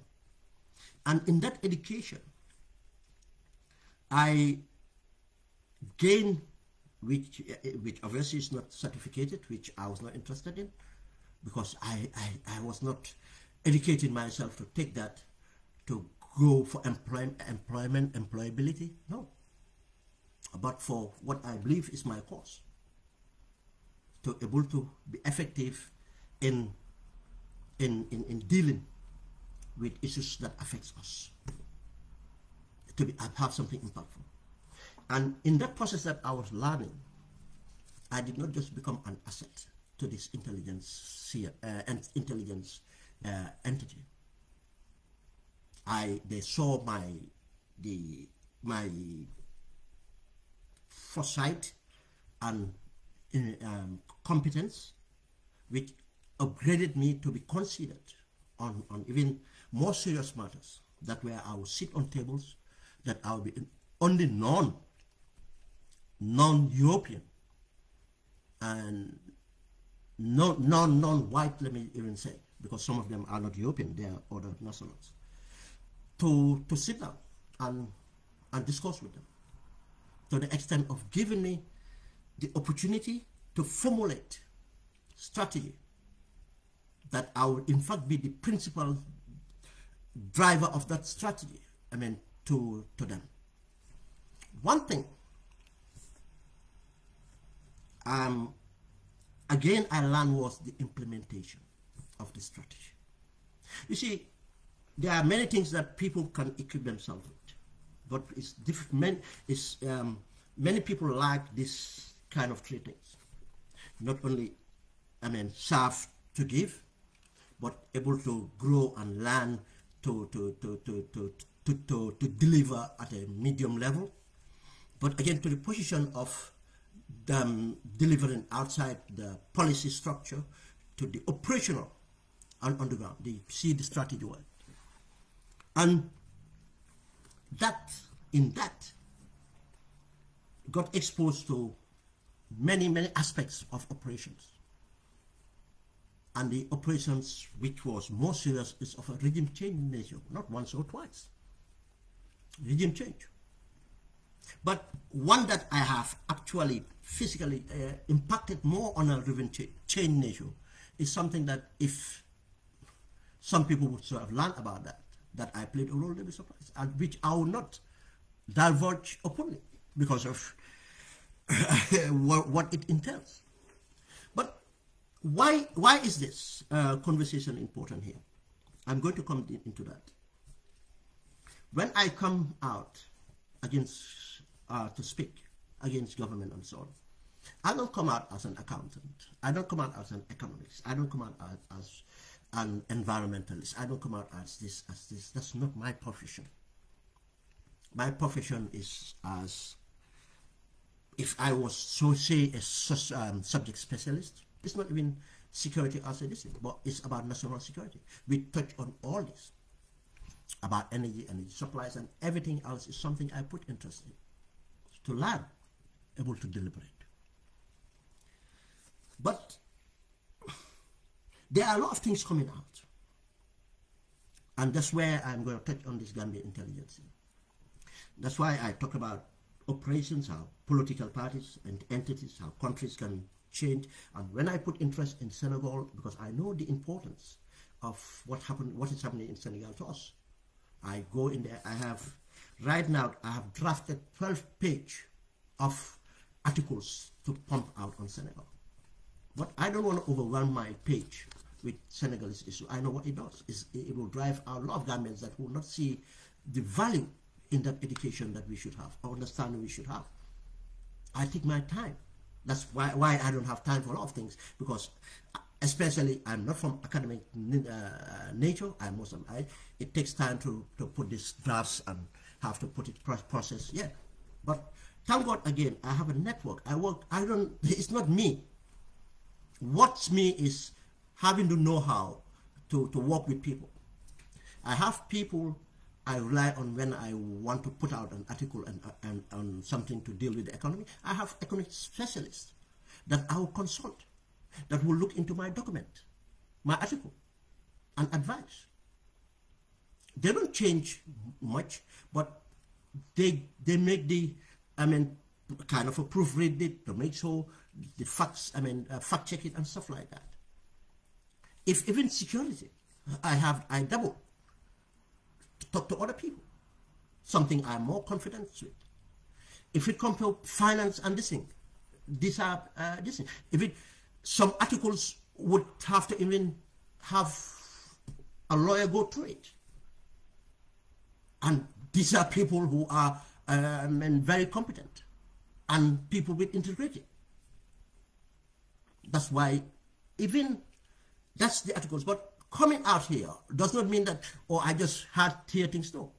Most of these things is because I have discussed with people with vast experience. But one thing is true. Those people, yeah, they have their inputs, but they don't control what I say. What it does is it helps me, in fact, to be more competent, to be more accurate, to be more impactful in what I discuss. Because I will consult many people and bring that together, and how I present, that's me. What I present, that's me. And any backlash would be me. I take that responsibility. Now, to talk about this economy, again, the reason I'm digressing here is, I know it will, some people might read into that I am going into conflict with other people. Not conflict of ideas. But do you know why I am happy doing this? The conflict of ideas, there are many people writing today about this economy. They are very dishonest. Or issues, they are very selective. They will not put blame where the blame matters. What do? they are doing things to their interest. I have a very brilliant sister of mine. She just called me back a few days ago to caution me because she's very smart. Certain things that she noticed in the programs, and we had a discussion, and she was relieved that actually, I was handling this, because that's what you see. These are the people that make you better. They will not just criticize you. She will never come out in the open to criticize me, but I mean, she will bring it up to me, and she will not mince her words, and we'll have a debate and about it. But people caution, be careful. This, I said, I mean, it's okay. I got that, but it's not actually that. To a limit, I don't tell people the reasons exactly, but I give till a limit to convince them, no, I handle this. Now, many people who will come in, they have vested interest themselves. And the problem with that country is us. And if I said us, it's not the average Gambians. These are people that are privileged, people that portray themselves and sold themselves out there, people who have impact, people who are visible. I call the so-called intelligentsia, supposed to be the intelligentsia of Gambia, but they are creating more problems. These are the same people, they are establishment, they don't care. All they care about is their lifestyle. It's okay, their interests.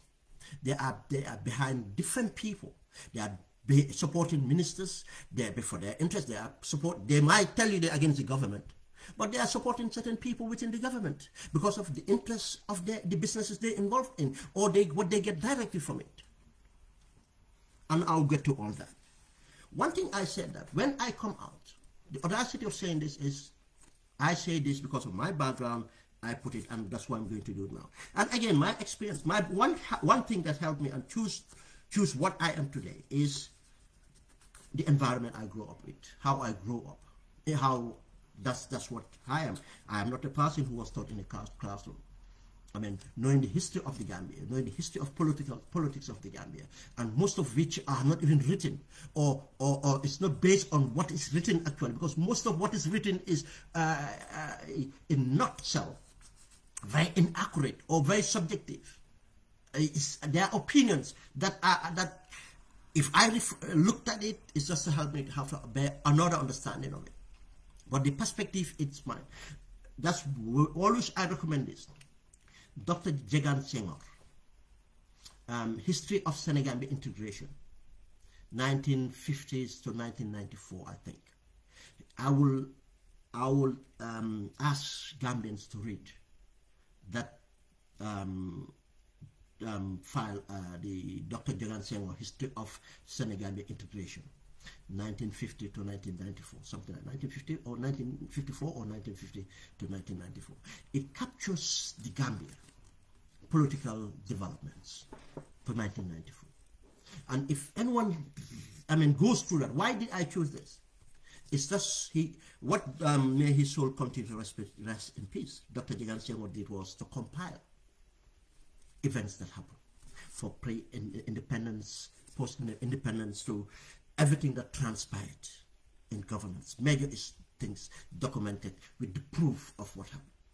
That's why there are many books people quote you to read about all this. No, there are many foreigners that talked about us.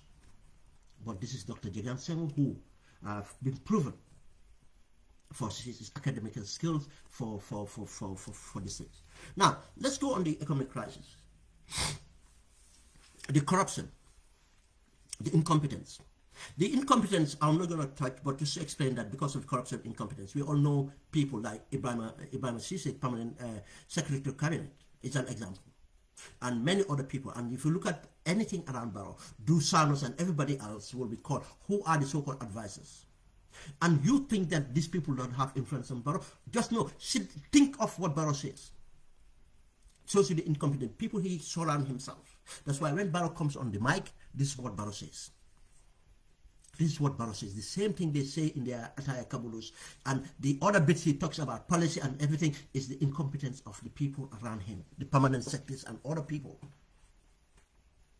And the incompetence here too is one thing, is they might even know something to be a fact, but they will not say that. They will say things that are comfortable to borrow because they want to secure their job, or they say something which is false because of the interest they represent. Because most of these people appointment are guaranteed by a cartel member somewhere. That's how they secure their jobs. They belong to different groups. Now, if we look at the corruption, the stakeholders, can we look at the central bank? Since Barrow came to power, the worst it has been recently under 𝒂𝒄𝒄𝒆𝒍. And there are so many. And that's why I said, if I have the time to get to into the central bank again, you have had a lot of scandals.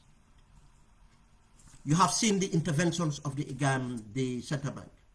Does this make our economy better? No, it made our economy worse. Because of they are conflicted. War is conflicted. And why I said the so-called economic, so-called Gambian intelligence, there are a lot of so-called professional Gambian forums, from Facebook, WhatsApp forums and everything. So many. I know of so many. But if you know the people that created it, and know the businesses of the people that created it, and the interests of those people, you know, see the dishonesty. See the dishonesty. And if you understand Bois and people around Bois and see the everything that Bois does, 𝒂𝒄𝒄𝒏 does, from the board, go and look at the board he created. And if you understand how those people came about and what links they have with Bois, and if you know those people, the links they have with others, then go and look at the recent appointments in or reorganization within central bank. Everything is done based on interests of Bois, but not interests of Bois alone. Cartels. The cartel. That's why I said our problem is not tribe. Our problem is not tribe. Let us not sell this tribe. It's about economic interest. Very prominent Gambians who come out, or associated, Mr. Dew, Mr. Dew. No, they are only interested in how much they can get from our economy. They don't think about average Gambians because their lifestyle is guaranteed. Their houses, everything, they think their security. That's how naive they are.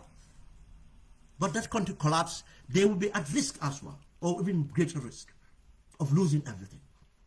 But for now, they can take their wives to anywhere to deliver, and they can take themselves and everything for treatment. Their medication will not even be bought at the Gambian pharmacies. They are secure with their drinking water. They will drink water. Everything they secure, they don't care. But they let them take. But the cartel, what Bois have brought to central bank, I'm not saying that the people who were there were better, but the audacity of Bois is just beyond. And I am not making this, it's not allegation. Go and look at the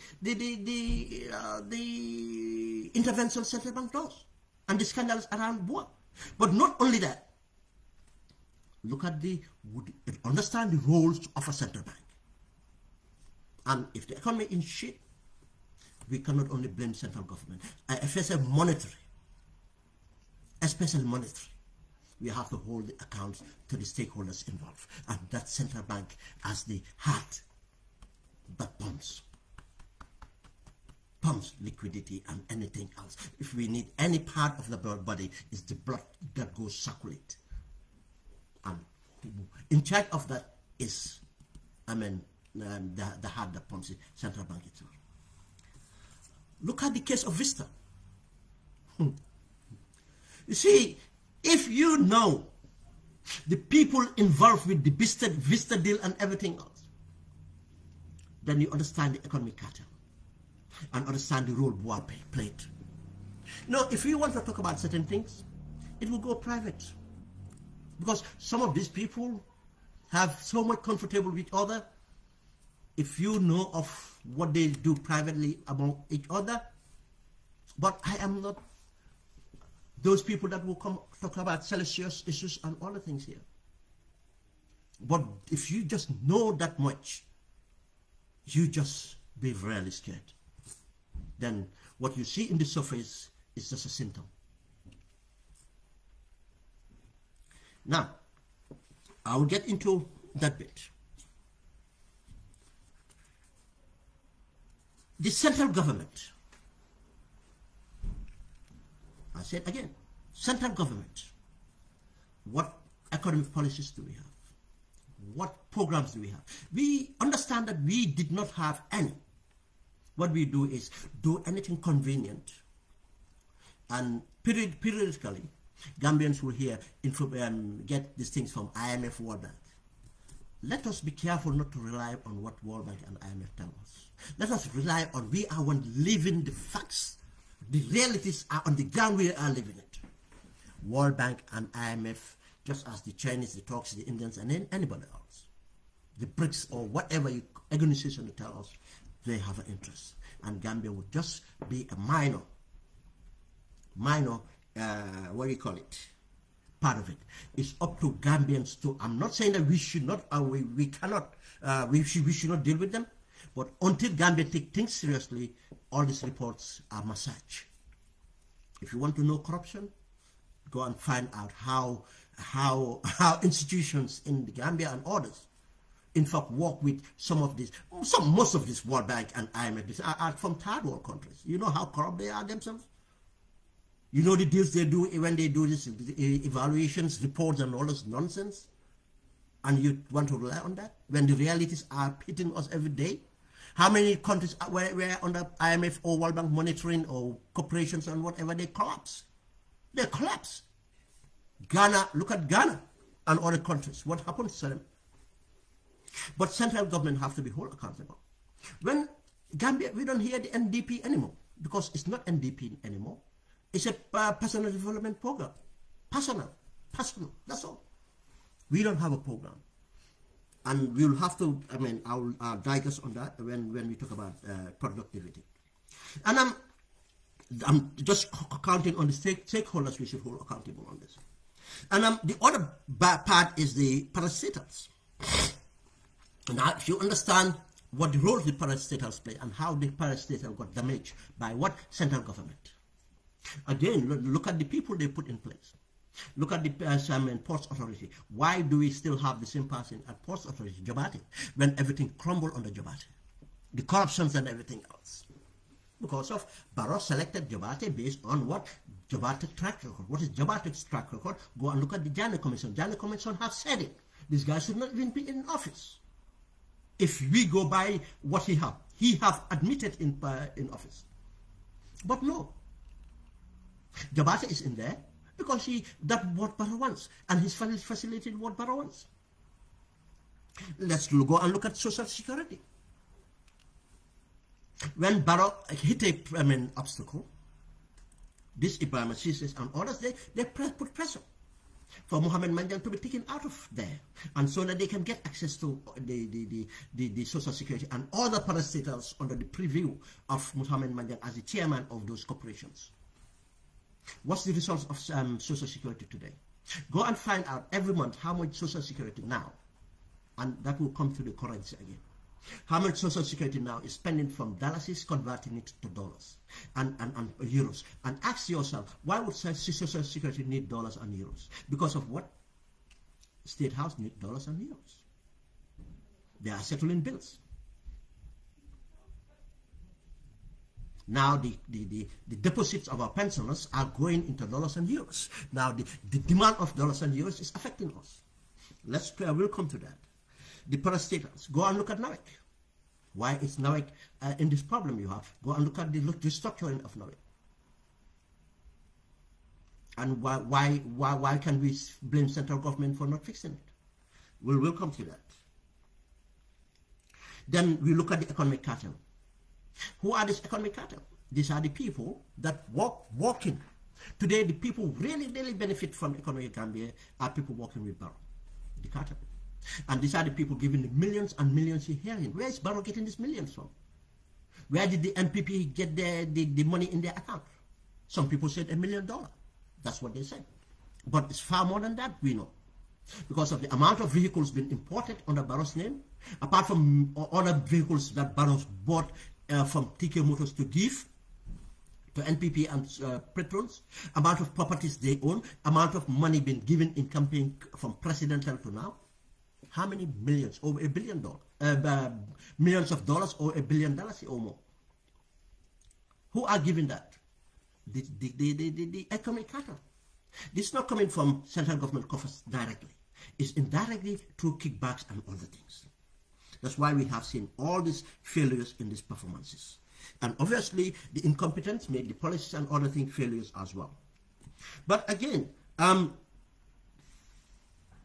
now, including the failure of this, including which the Gambia intelligence, which includes the media and social influences.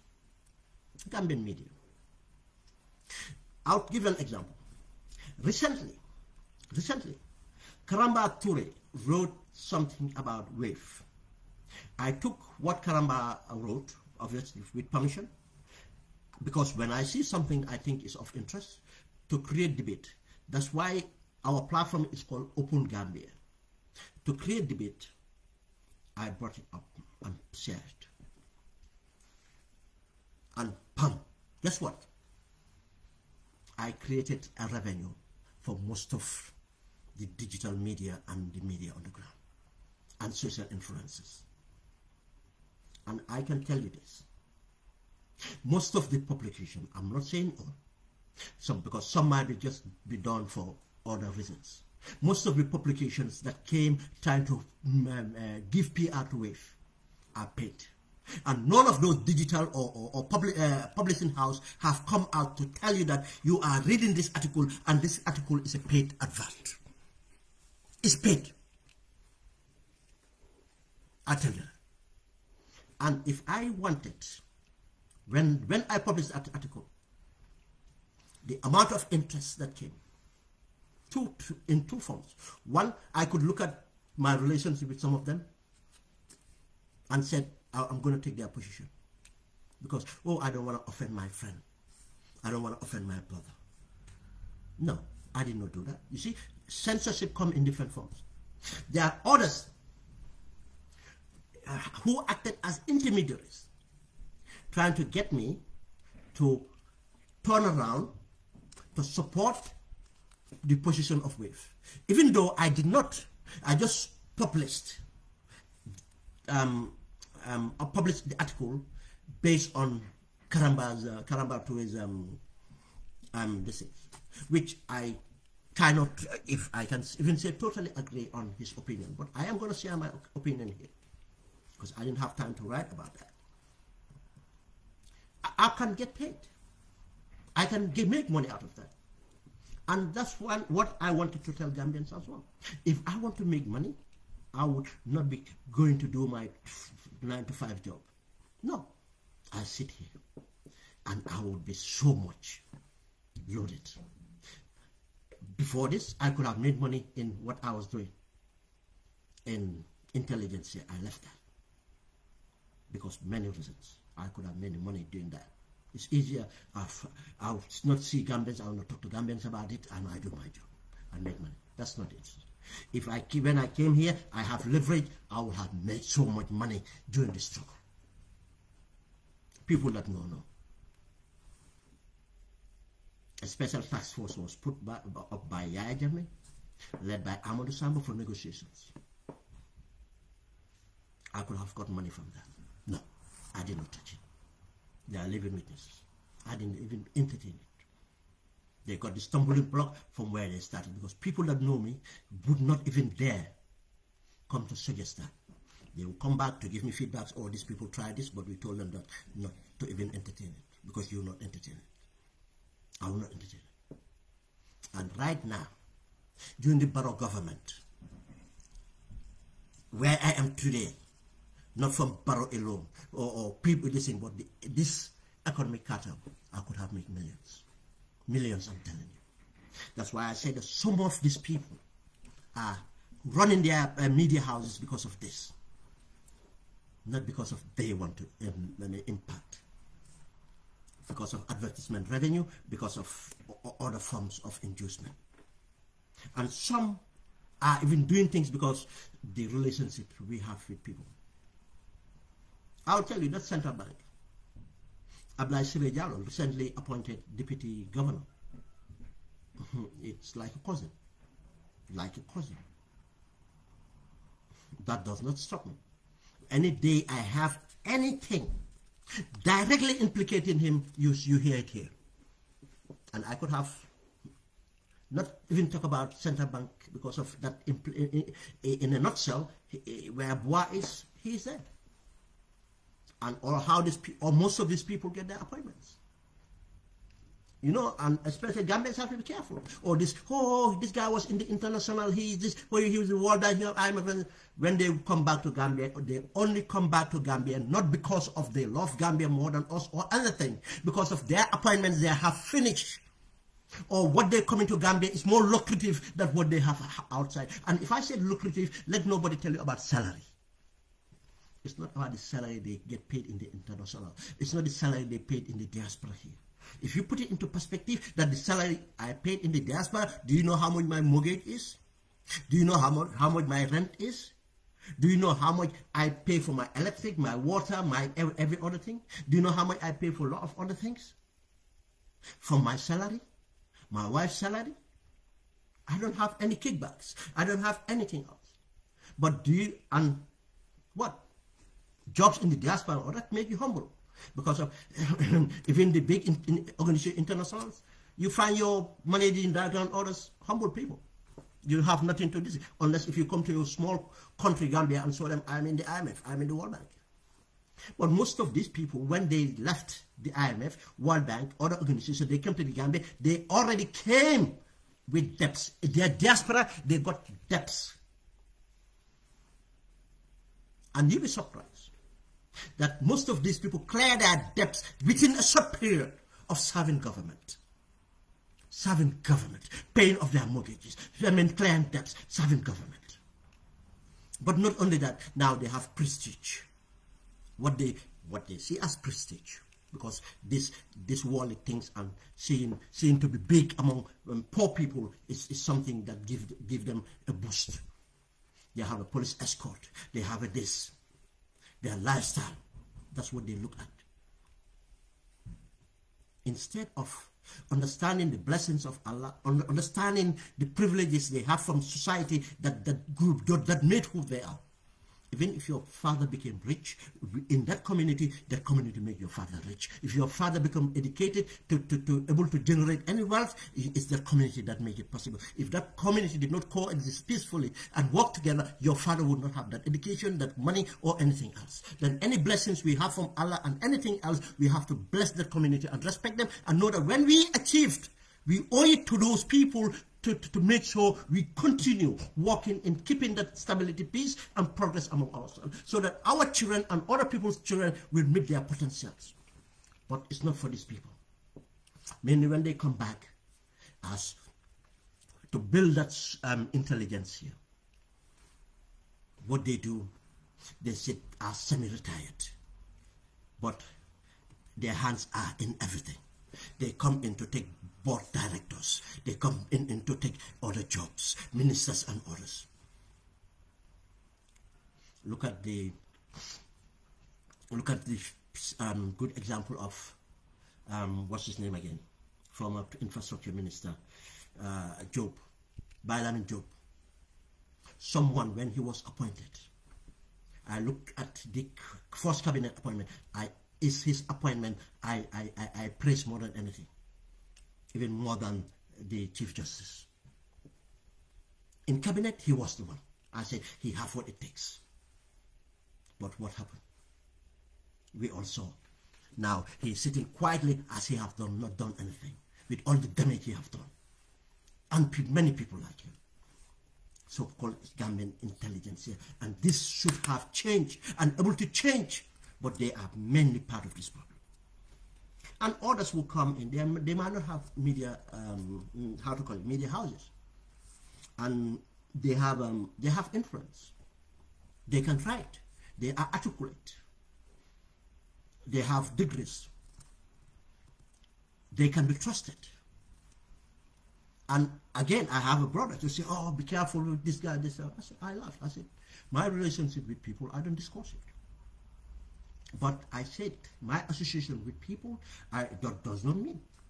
I said, look, I'm not isolationist, but I insulate myself in my relationship with everyone. Then how I deal with people, what I talk about them and everything is my responsibility, and I take control of that. And then don't see my interaction with people, especially on social media, and expect that this is the excellent relationship I have with people. No. Most of my friends and family, I don't interact with them on social media. Some of my real people, they are not even present on social, they are not present on Facebook. They are present on social media because people forgetting that WhatsApp is part of the social media platform. But these people are part of the problem of we have. Just as give example on the wave discussion, and I'm going to deal with that. Now, first thing, let's look at central government, lack of productivity. What does that mean about Gambia? When this government came to power, and okay, let's look at, I don't have time, I would have talked about what I can refer to in the First Republic as productivity. It starts with the policy of what the PPP had in 1994.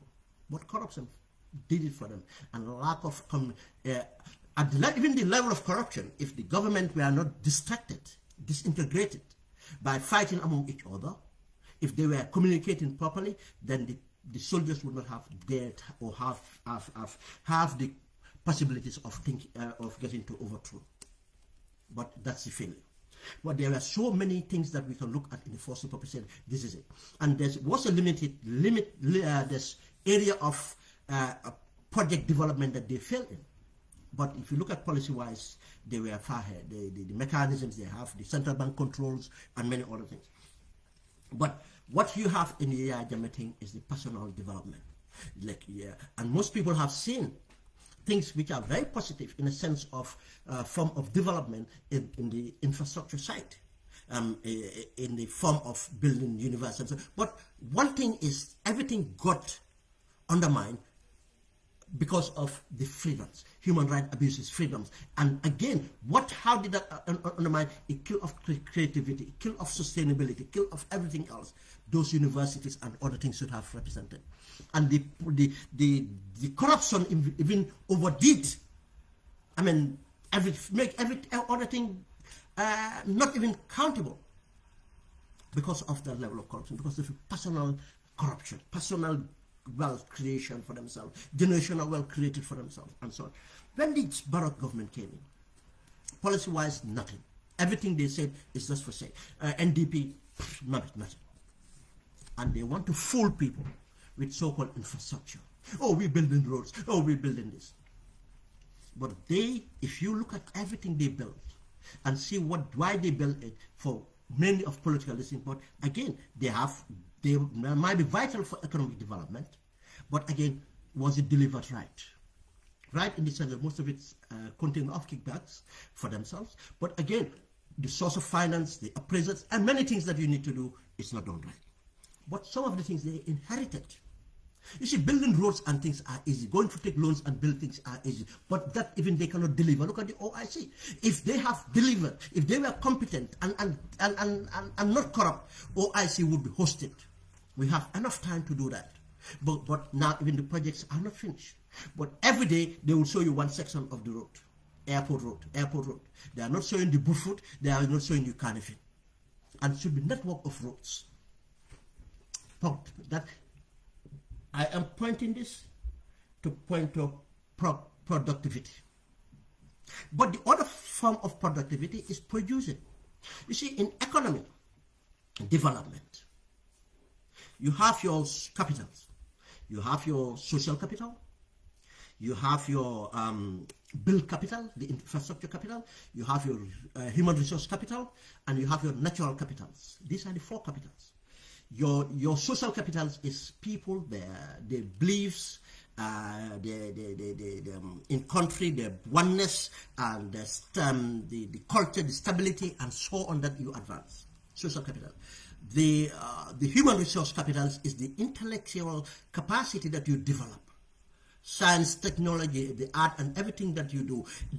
The art because people would say science, technology, math, science, the art is very important in our culture and other things that we need. It's part of what we say. That's the human resource development capital, the engineers and everything else, doctors and other things. The build capital is the infrastructure we're talking about, the existing infrastructure, how we maintain them. Not only what we build, what we are going to build, but what we inherit, how we maintain them, how we make sure that strategically we add on to the existing build capital. The bridges, the roads, the hospitals, and schools and other things. Then you come to the natural capitals. The natural capitals are our natural resources. The River Gambia. What do we have onto the River Gambia? How would it benefit us? How do we preserve it? How we do not pollute it? For drinking water, irrigation, for farming, for transportation, for the minerals present in the things, be the fish and sea minerals and other things. The exploration we do to our mineral resources. Now, how do we explore our minerals in the combos and other in Basse and other places without polluting our environment? How do we make sure it benefits us? The wealth we generate from it. How do we use it? How do we save it? How do we use it? The gas and oil present in our within our jurisdictions, in sea or on land. How do we exploit it? This is what our capitals are. Can Gambians tell us that whether this government have any clue of or we see the management of these capitals? Productivity. How do they do it? Now, the other thing is your development measures. What do you develop? Produce. Produce, produce, produce. You have to produce, especially food. Basic food needs of the country to be nutritious, to be affordable, because it means the health of the people. Health of the people. If people are starving, if women are, especially pregnant women, are not fed well, it started to affect the baby from inside that stomach. And when the child is growing without the required nutrition, what it does, it affects the brain development. Not only brain development, even the physical development of the child is affected. What does that do? Not only the physical ability of the person, but again, this stunt would affect the intellectual capacity that this person would have to develop.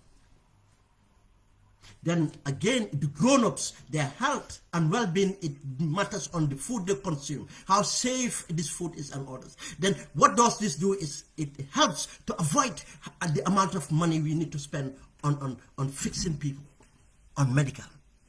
We have reduced our medical bills. It gives us healthy workforce, gives us healthy things and people.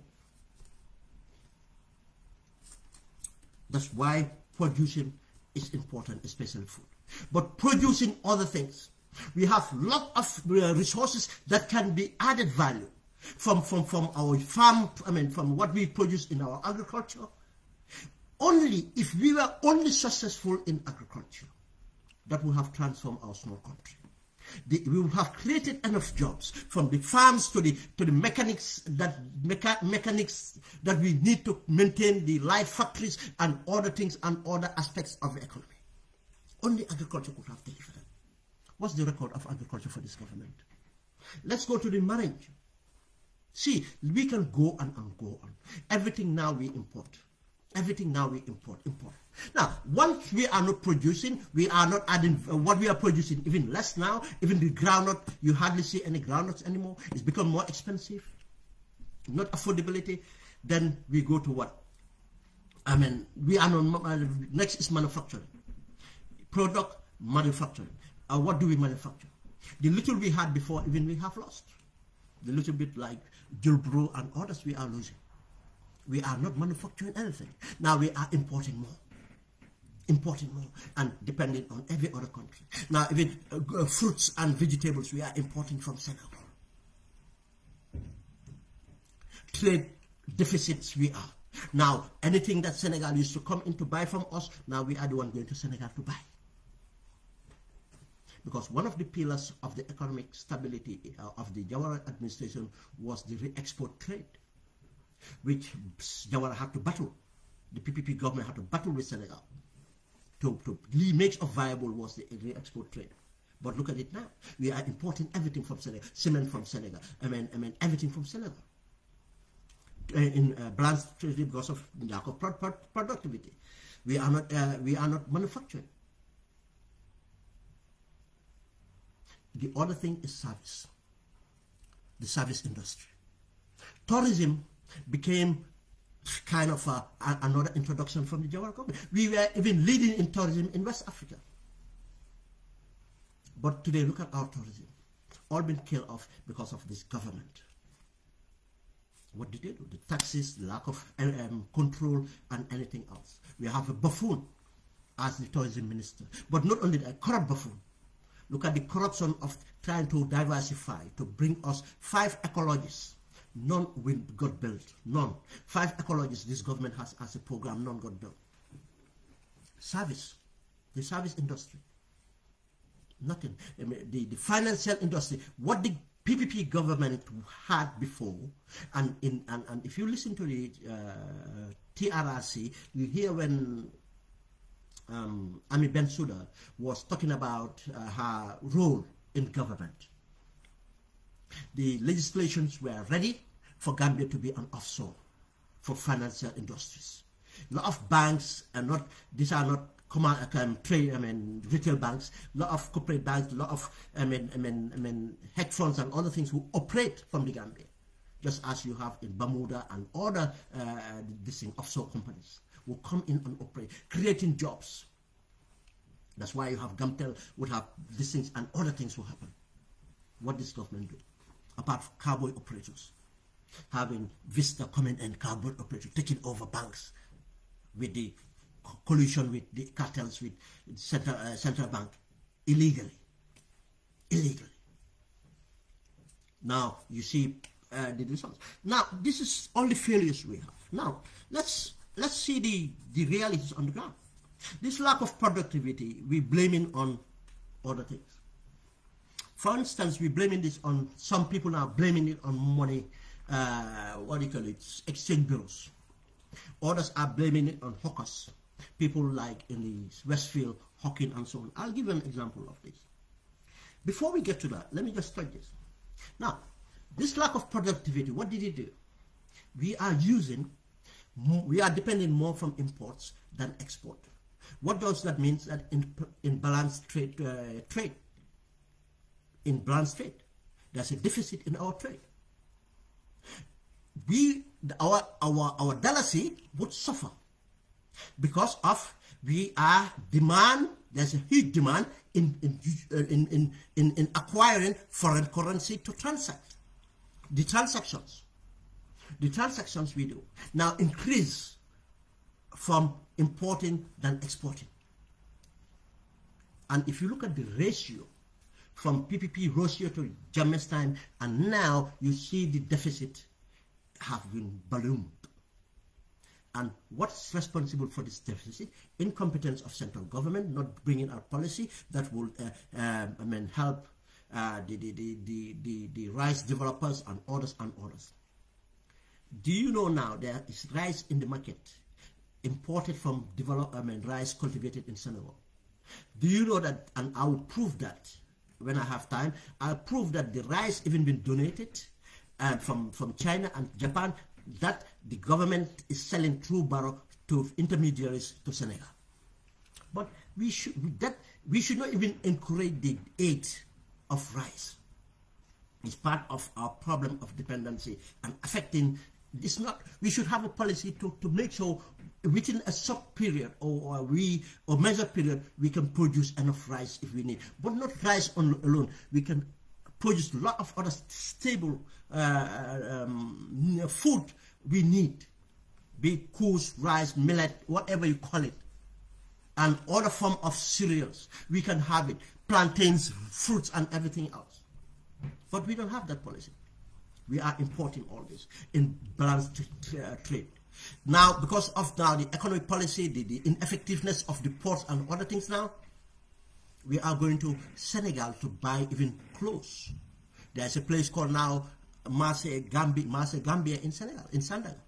What that means, that tell you that now you don't have to go to Gambia. We have brought Gambia here.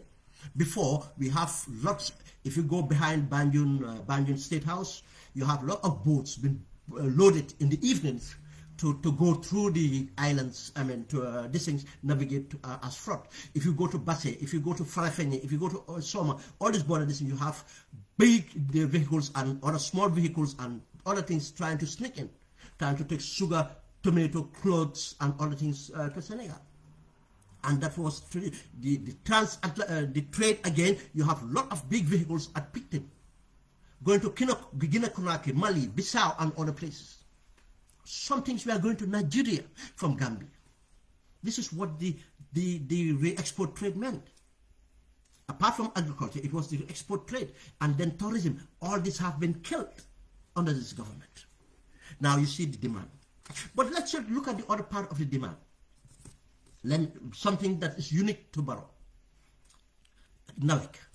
Now NAWEC, just unfortunately, I don't want to quote any figures. I don't have the figures here, but they are in millions a month of dollars.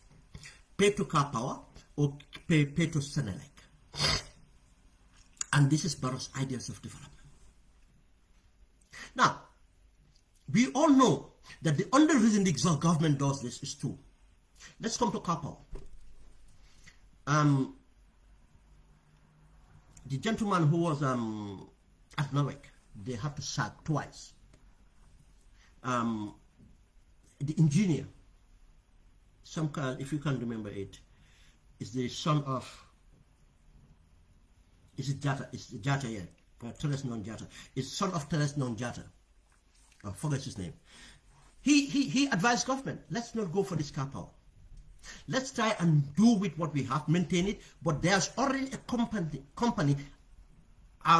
credible company, who already offered to deliver our own plant, an own generator, operate plant, and with agreements and everything better than what Car Power is going to give us in the long run, because it's going to be transferred to us. We are going to own this thing, and we can produce for ourselves. But no, there was a deal that Barrow wanted, and that's the kickback. And again, there's an allegation of Barrow earning 10,000 euros a month from Car Power. And the reason I'm putting the allegations, there are a lot of corroborating evidence on that. But if I am ready and got everything I want, I'll come, and if that I get that and show off this 10,000, I'll come and accuse him that he take a kickback of 10,000. Just give you an example of Car Power. Now, we are using more money to pay Car Power in dollars and euros that we didn't have to do. If we have less money dealing with having our own power plant and buying petrol or whatever it is, or other plants. Now, you see the lack of productivity? But not only that, Senelec, it's not the best deal we should have. We have not struck the best deal right, because Senelec is demanding millions from us in CFA or in dollars. What does those to the dollars? Before you blame the money exchange agency, think about this. This is the reason we don't have stability in the dollar. See, there's a balance of trade deficit here, and now we are demanding a lot more. Another thing is, ask yourself, this is within a short period, just go and check how much Social Security have to use their dollars account to go and buy currency, to pay for what? Buses and other things that are not sustainable. And tomorrow I'm going to publish the unsustainability of these buses. I've finished the investigation. And see the people benefit in this deal, boss deal, not Gambians.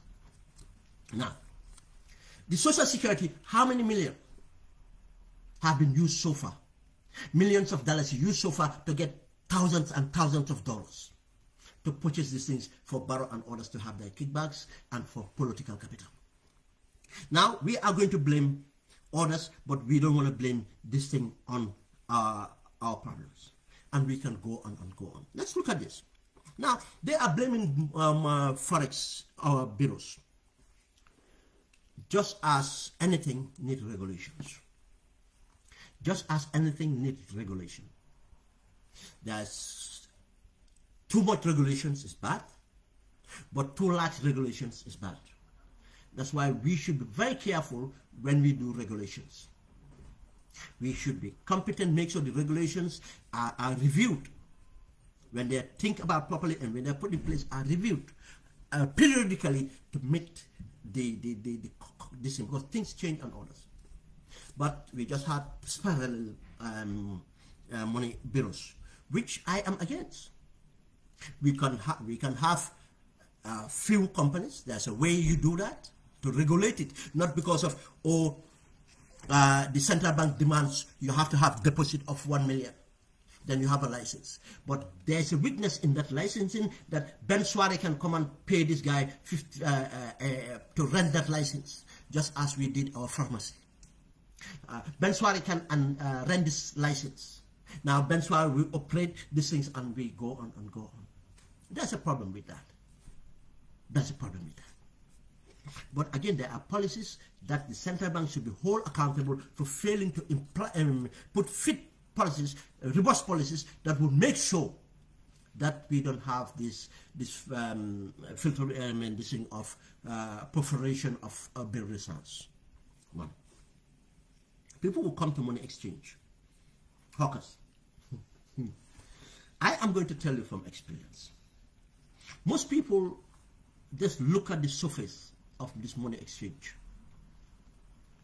But it's a very delicate thing to deal with. You allow it to run unopened or you drive it underneath, but you cannot get rid of it. The only thing to get rid of it, you have to have capital punishment in place, just as drug trafficking, and that still will not deter it. It's part of the economic realities of any developing nation.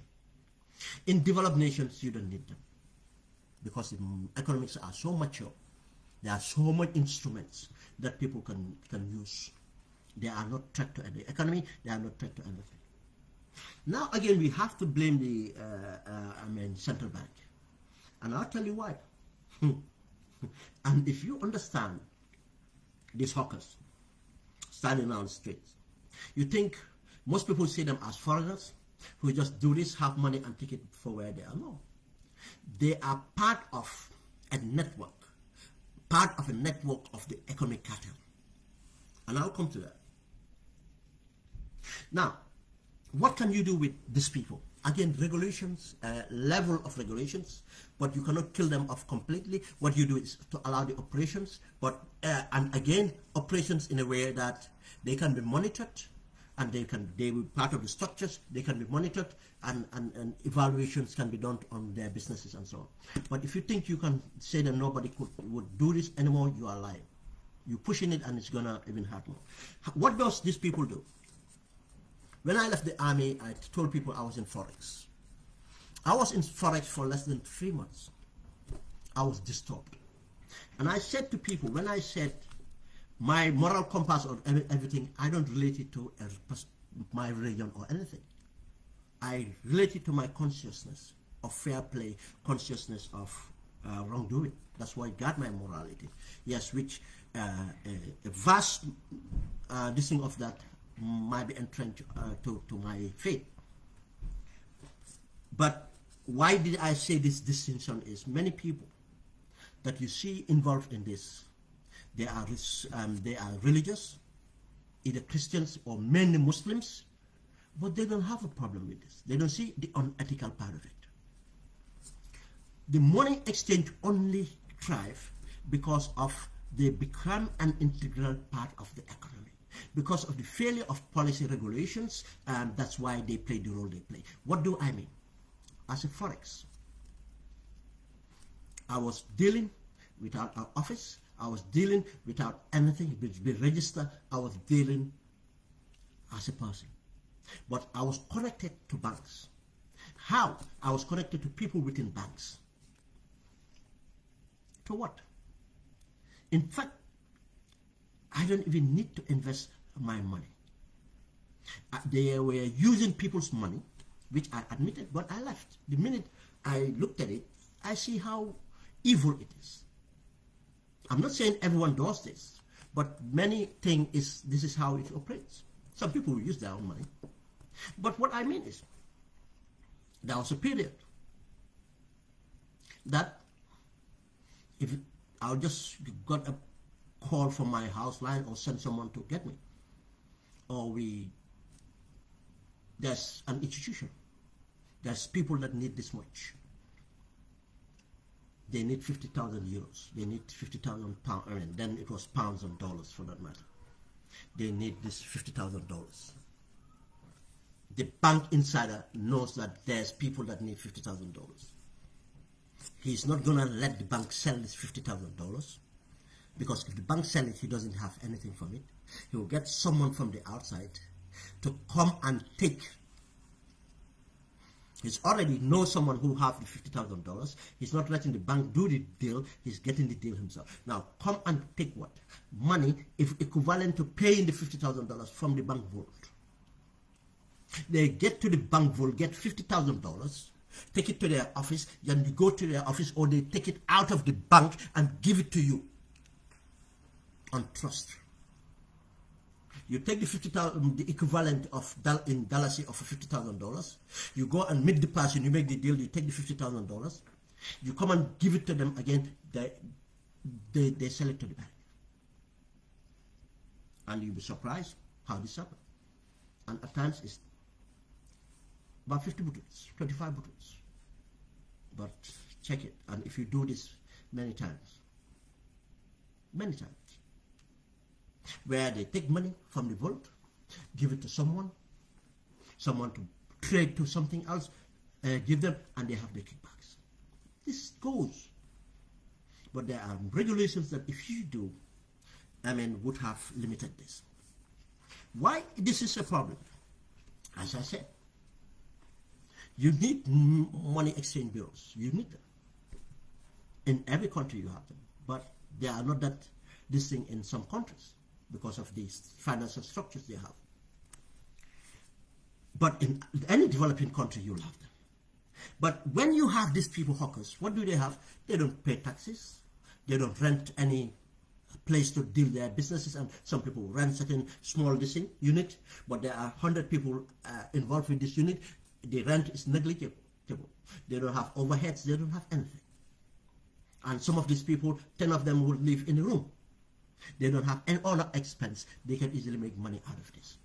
That's why there's many ways you discourage and limit the people that will be involved, and put regulations for it to go. But these people cannot be blamed, and they are not the major issue about what we have in a problem with. Now, where does wave come to this? Where does wave come to this? I've looked into what wave does, and some people are bringing in other arguments even to prove this. Oh, this is how they make their profits. This is how they doing it. In fact, the people think that they are better off. They are not better off. You're using wave, or you're not paying interest. Lamino Conte, Dr. Lamino Conte, an accountant, made a deduction about this, saying that okay, wave is not charging you, but the transaction that you passing you doing the transaction with is charging you $5 or whatever it is. And if you put that together, this is how much your money is value or whatever it is, and so on. I'm not looking at that bit. That's the technical part of accountants and others. I'm coming into another part of the political and other economic intelligence part of the things I want to explain. And something to do with national security and our country. Now, I know many people are advancing their argument based on the people they know within the system, doing the business and their interests, and some are paid to come and advocate for wave. I'm neither represented by, I'm not representing any of the groups or stakeholders involved. But the stakeholders I am representing is the view that I think should represent the average Gambian to think about. And I am going to provide evidence on this discourse. Now, what is wave? You see, Gambia, we should be very careful on where on footing we have our sovereignty. In national security, you see why intelligence services are important. You know, because of what Jammeh did with the NIA. Most people don't understand the work of an intelligence services. They just think about spying on people or doing bad things on people, torturing people. But there's an organ, there's a section or part of the intelligence services that deal with economy, national security. There's certain economic investments or policies and so on have to have a review. I mean, with the specs or lenses of national security, look into it before that investment is allowed. If not, it might threaten the sovereignty of the nation. It might threaten the national security of that nation. And I believe WAVE is part of this. People just see the abstract, but let's deal in depth. Some people all tell you WAVE is an American company. WAVE is this. You see, with these entities, it's not the nationality or where they registered matters. At times it matters, but you have to understand the fundamental idea behind the business. Fundamental idea behind the business. And this is what you call venture capitalists. They have no borders unless where they restricted to operate. They don't care about the effect of their business onto countries or people. What they are, venture capitalists are after, it's a market. It's about a market and profits. And venture capitalists do look into the short term. Some people, venture capitalists are only interested in investing in short term returns. Some of them are just in the stock market dealing with shares that can be turned over and flipped around within days, hours. Short trading. Something called short trading. They can trade in hours. Pump, pump, pump, pump, shares goes, interest pump. So they take something, at times it blew out. They over these things, it blew out. They are venture capitalists. But when they get into some of this investment, they look at the long term. They look at a market and see how to take over a market. And how to take over a market, they have an interest. And that interest, they can pursue that interest based on that. They calculated in the 5 years of operations, we might not even make profit. But what we're doing, we are building networks all over. And we build networks. What we do, we take over the market. We drive out any other small, drive out, you consume them, they become part of your network and have to rely on you. If not, you cut them off, they're dead. Or you drive them out to non-existence. And when you do that, they control the market entirely. And once they have control over the market entirely, what they have a monopoly, and now they can do what they want. When you join Facebook, you believe that, say, Facebook is free. When they thought about Facebook, the investment strategy was get the data. We need so many data, so much data. Oh, Elon Musk is giving free internet. They want so many. No, it's not free. The payment is gonna come. It's an investment. Payment is gonna come. Oh, South Africa, Gambia is gonna be part of the free internet. This country is gonna be part of free internet. No, they are gonna harvest so much data to use that data in order for their business. Facebook and other entities, that's what it is. They invested for years. They are making profit. Now they have a market. They have enough data. They have listening, and now they are selling to you advertisement revenue and other forms of revenue. That's what venture capitalists do. I'm not saying that we should discourage it completely, but a small country or any country or sovereignty should think about the implications to strike the right balance. WAVE can easily consume every other private or independent operators, drive something out of the market because the competition these entities cannot sustain, or force them to join them. And gradually, they put conditions that these people have to abide by. If not, there will be no operations. And capital flight.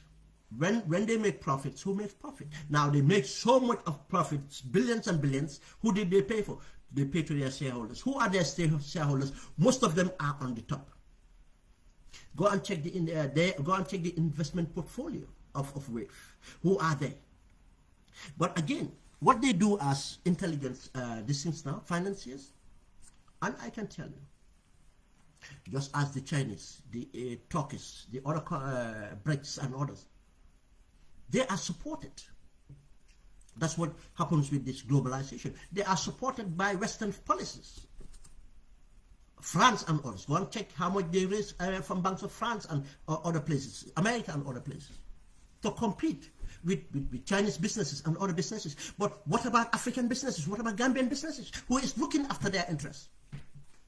Because when the profit comes, and the biggest share of the profit will be going to France, will be going to America and other places. But in order to win confidence, in order to implement this, they need a strategy. That's why I said the people I worked with before, that's where they come in. Intelligence agent, they call themselves different names, but what they are intelligence entities that will come up with strategies. And they say, okay, now how do we get into this, the African market? So now you have to get the network built. How do we gonna put some shareholders, stakeholders, give a bit of resemblance of ownership to them? A host country, Senegal.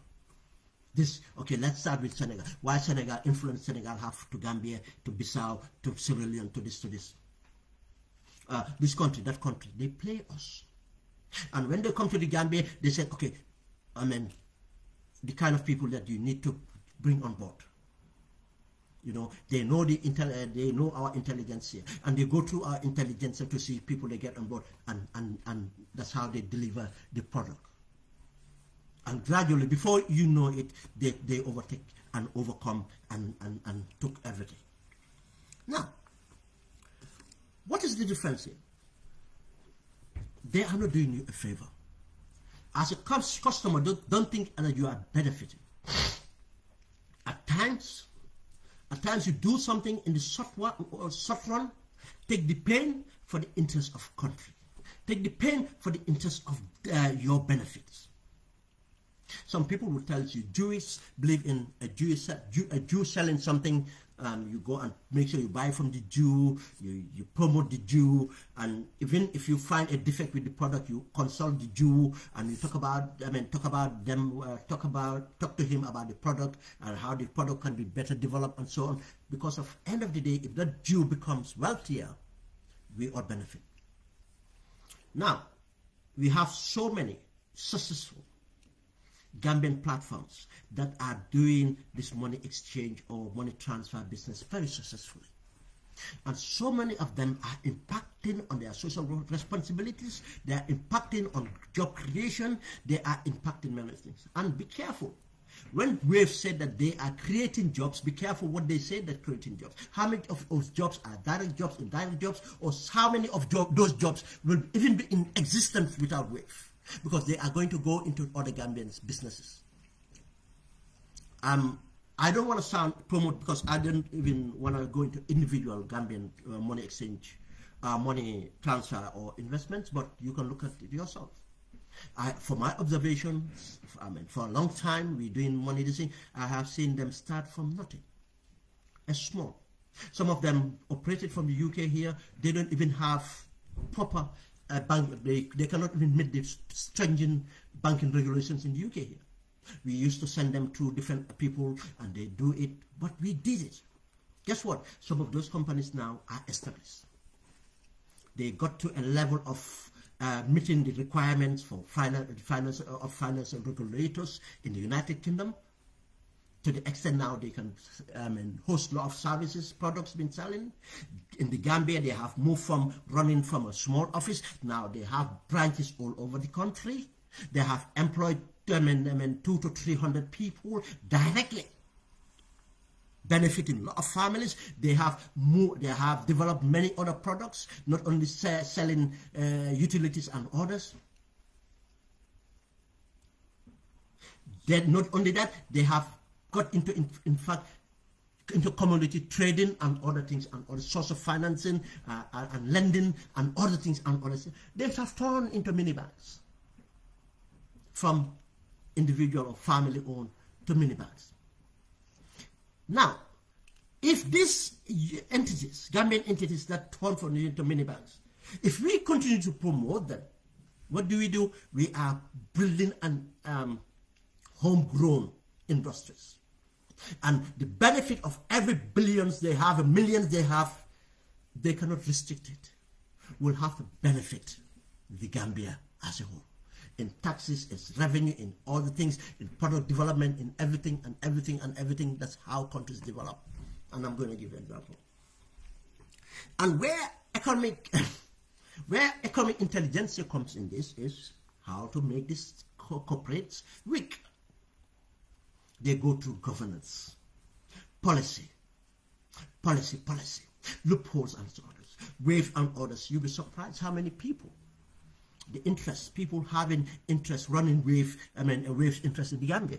People they will take as consultants and other things. They are part of the so-called Gambian intelligentsia. But what do they see? What did they see is the money coming to them, the job they create for themselves, their families having jobs and other things. But they don't look at the bigger picture of the country's economy and the backbone of this country's economy. The backbone of the country's economy is the small and medium businesses that you can grow to big business. I have to be very quick. I need to go out. Now, I give an example of this. Go to Japan. Name me any Japanese multinational company, you know, and any Japanese brand that become a global brand. Kodak, Toyota, any brand started from a family. There was a policy that encouraged them. There was a policy, there was an enabling environment that made Kodak, Toyota, and other these things. Go to South Korea. I am giving you these countries because if you go and listen to Ebrima Ceesay, former Minister of Finance, in 1982, his address of the budget, he gave Japan as an example. Countries that came out from the war, how did they come to rival economic America's brands, European brands? And they start from family. And the enabling environment, the encouragement, the support from policy and other means, finances and others, they become a global brand to represent Japan. And when they made billions by building factories in England, in America, in Asia and other places, making billions, what happens is Japan became one of the biggest economies. From coming from nothing, everything bombed. It's not the natural resources and others. One, Japan. India today, they own most of the brands from global brands from United Kingdom. Through what? Tata Motors, Tata family, Tata company. Go and look at the Tata family. Go and look at the Indian families that grow businesses. Tata today own Leland, Tata today own Jaguar, Tata many things. And how did it impact on the Indian economy? Go and see for yourself. And if it was not because of their enabling environment and other things, there are many policies that support them. Today, if you think that Indians are successful in England and other countries because of those individuals just being smart or working hard, no. There's a strategy, there's a policy that supports them everywhere else. Today, if you see them leading any tech company, all the tech companies in the world for that matter, is because of India have a policy. India have a strategy to support their people. Again, go and look at Turkey. From Kemal Atatürk. When Kemal came in the reforms that he did, from turning classical universities to polytechnics. It's a University of Istanbul and others today. They're building their ships, they're building their aircraft, they're building their weapons, they're building weapons and selling to European Union, to rival Russia and others. Because of there's a policy, there's a central government that does something. And look at the Turkish influence in Germany, in Belgium, in UK and other places.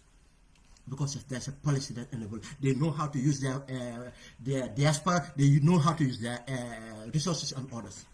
They know how to restrict, they know how to create an environment and support their own businesses. Turkey, India, Japan. But let me give you an example of countries who are already developed. These countries, we could have called them, they were coming from developing countries to what they are now today. It's not unique to those. Let me show you countries and how intelligence works. United Kingdom and Russia. United Kingdom and UK. You see why many foreigners today that succeeded in America, because of the enabling environment, the policies in America. But you know what they know? That if you empower these foreigners, you are empowering the freedoms and everything they do. You are empowering and you are giving them ownership and you own them. The Elon Musk, the orders that went and the Steve Jobs from foreign-based families and others and others. It's the policies that they rely on. It's the environment that they rely on. What did they do? They know that if they become giants of Amazon, giant of Apple, giant of anything else, it's America that benefits. And they sell them. It's an American product. It's an American brand. They will support them. They will have control over them. And they will sell it. They'll make sure they sell it everywhere else. They have a policy. Even chicken farmers.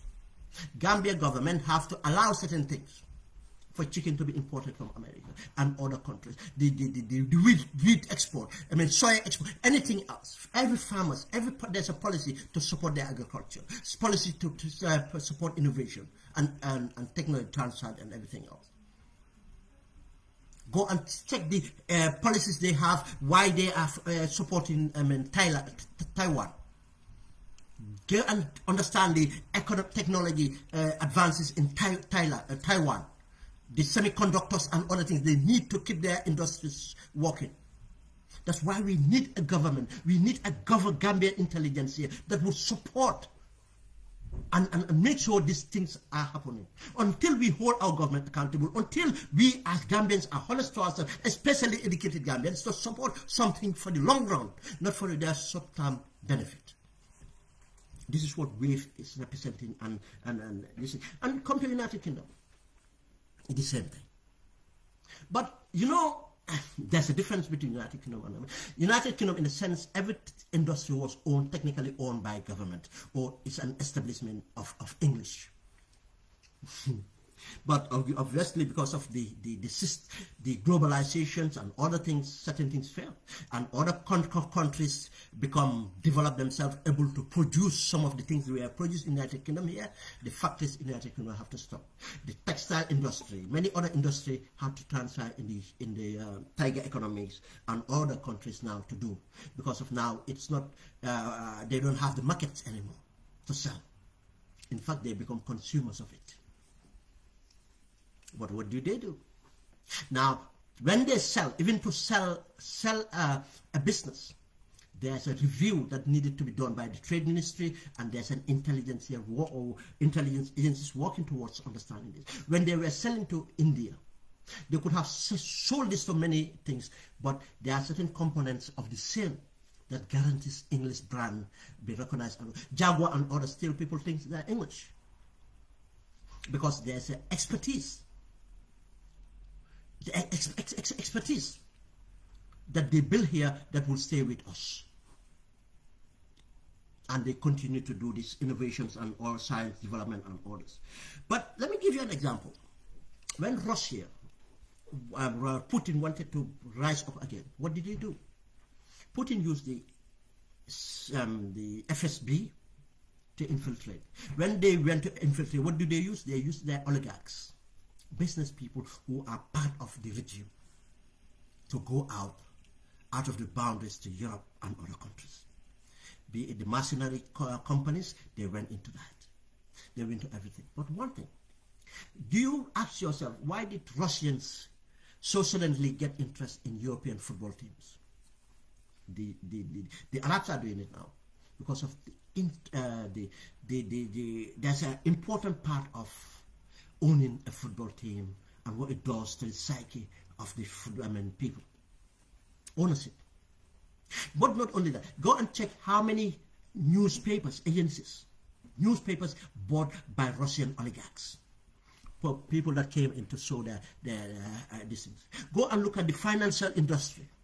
How much money was pumped by oligarchs to control the finances of United Kingdom and others? Do you know why they achieved that? The oligarchs first went to buy the politicians to control the government policies. And in controlling in government policies, they determine the people even to govern this country. That's why today UK is in the problem they are.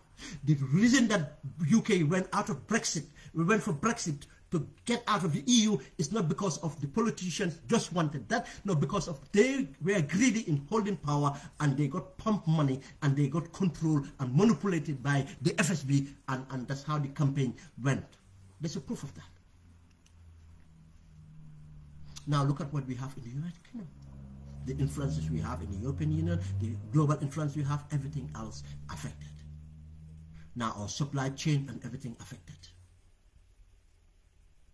And go and see how much the Russians have penetrated owning properties and everything else, and producing selfish politicians, and controlling the English intelligence here. This is why we have what we have today. And if they have succeeded, if the British were not even careful and got up to some of these things and stop it, in fact, it could have been worse than this. That's why Gambia, we have to understand the importance of this governance and importance of us that have a little bit of influence and what we need to do. Thank you very much, guys. It's been a long one. I didn't want it to be this long, but it had to be. But that's my take on these things, and have a good day. Thank you.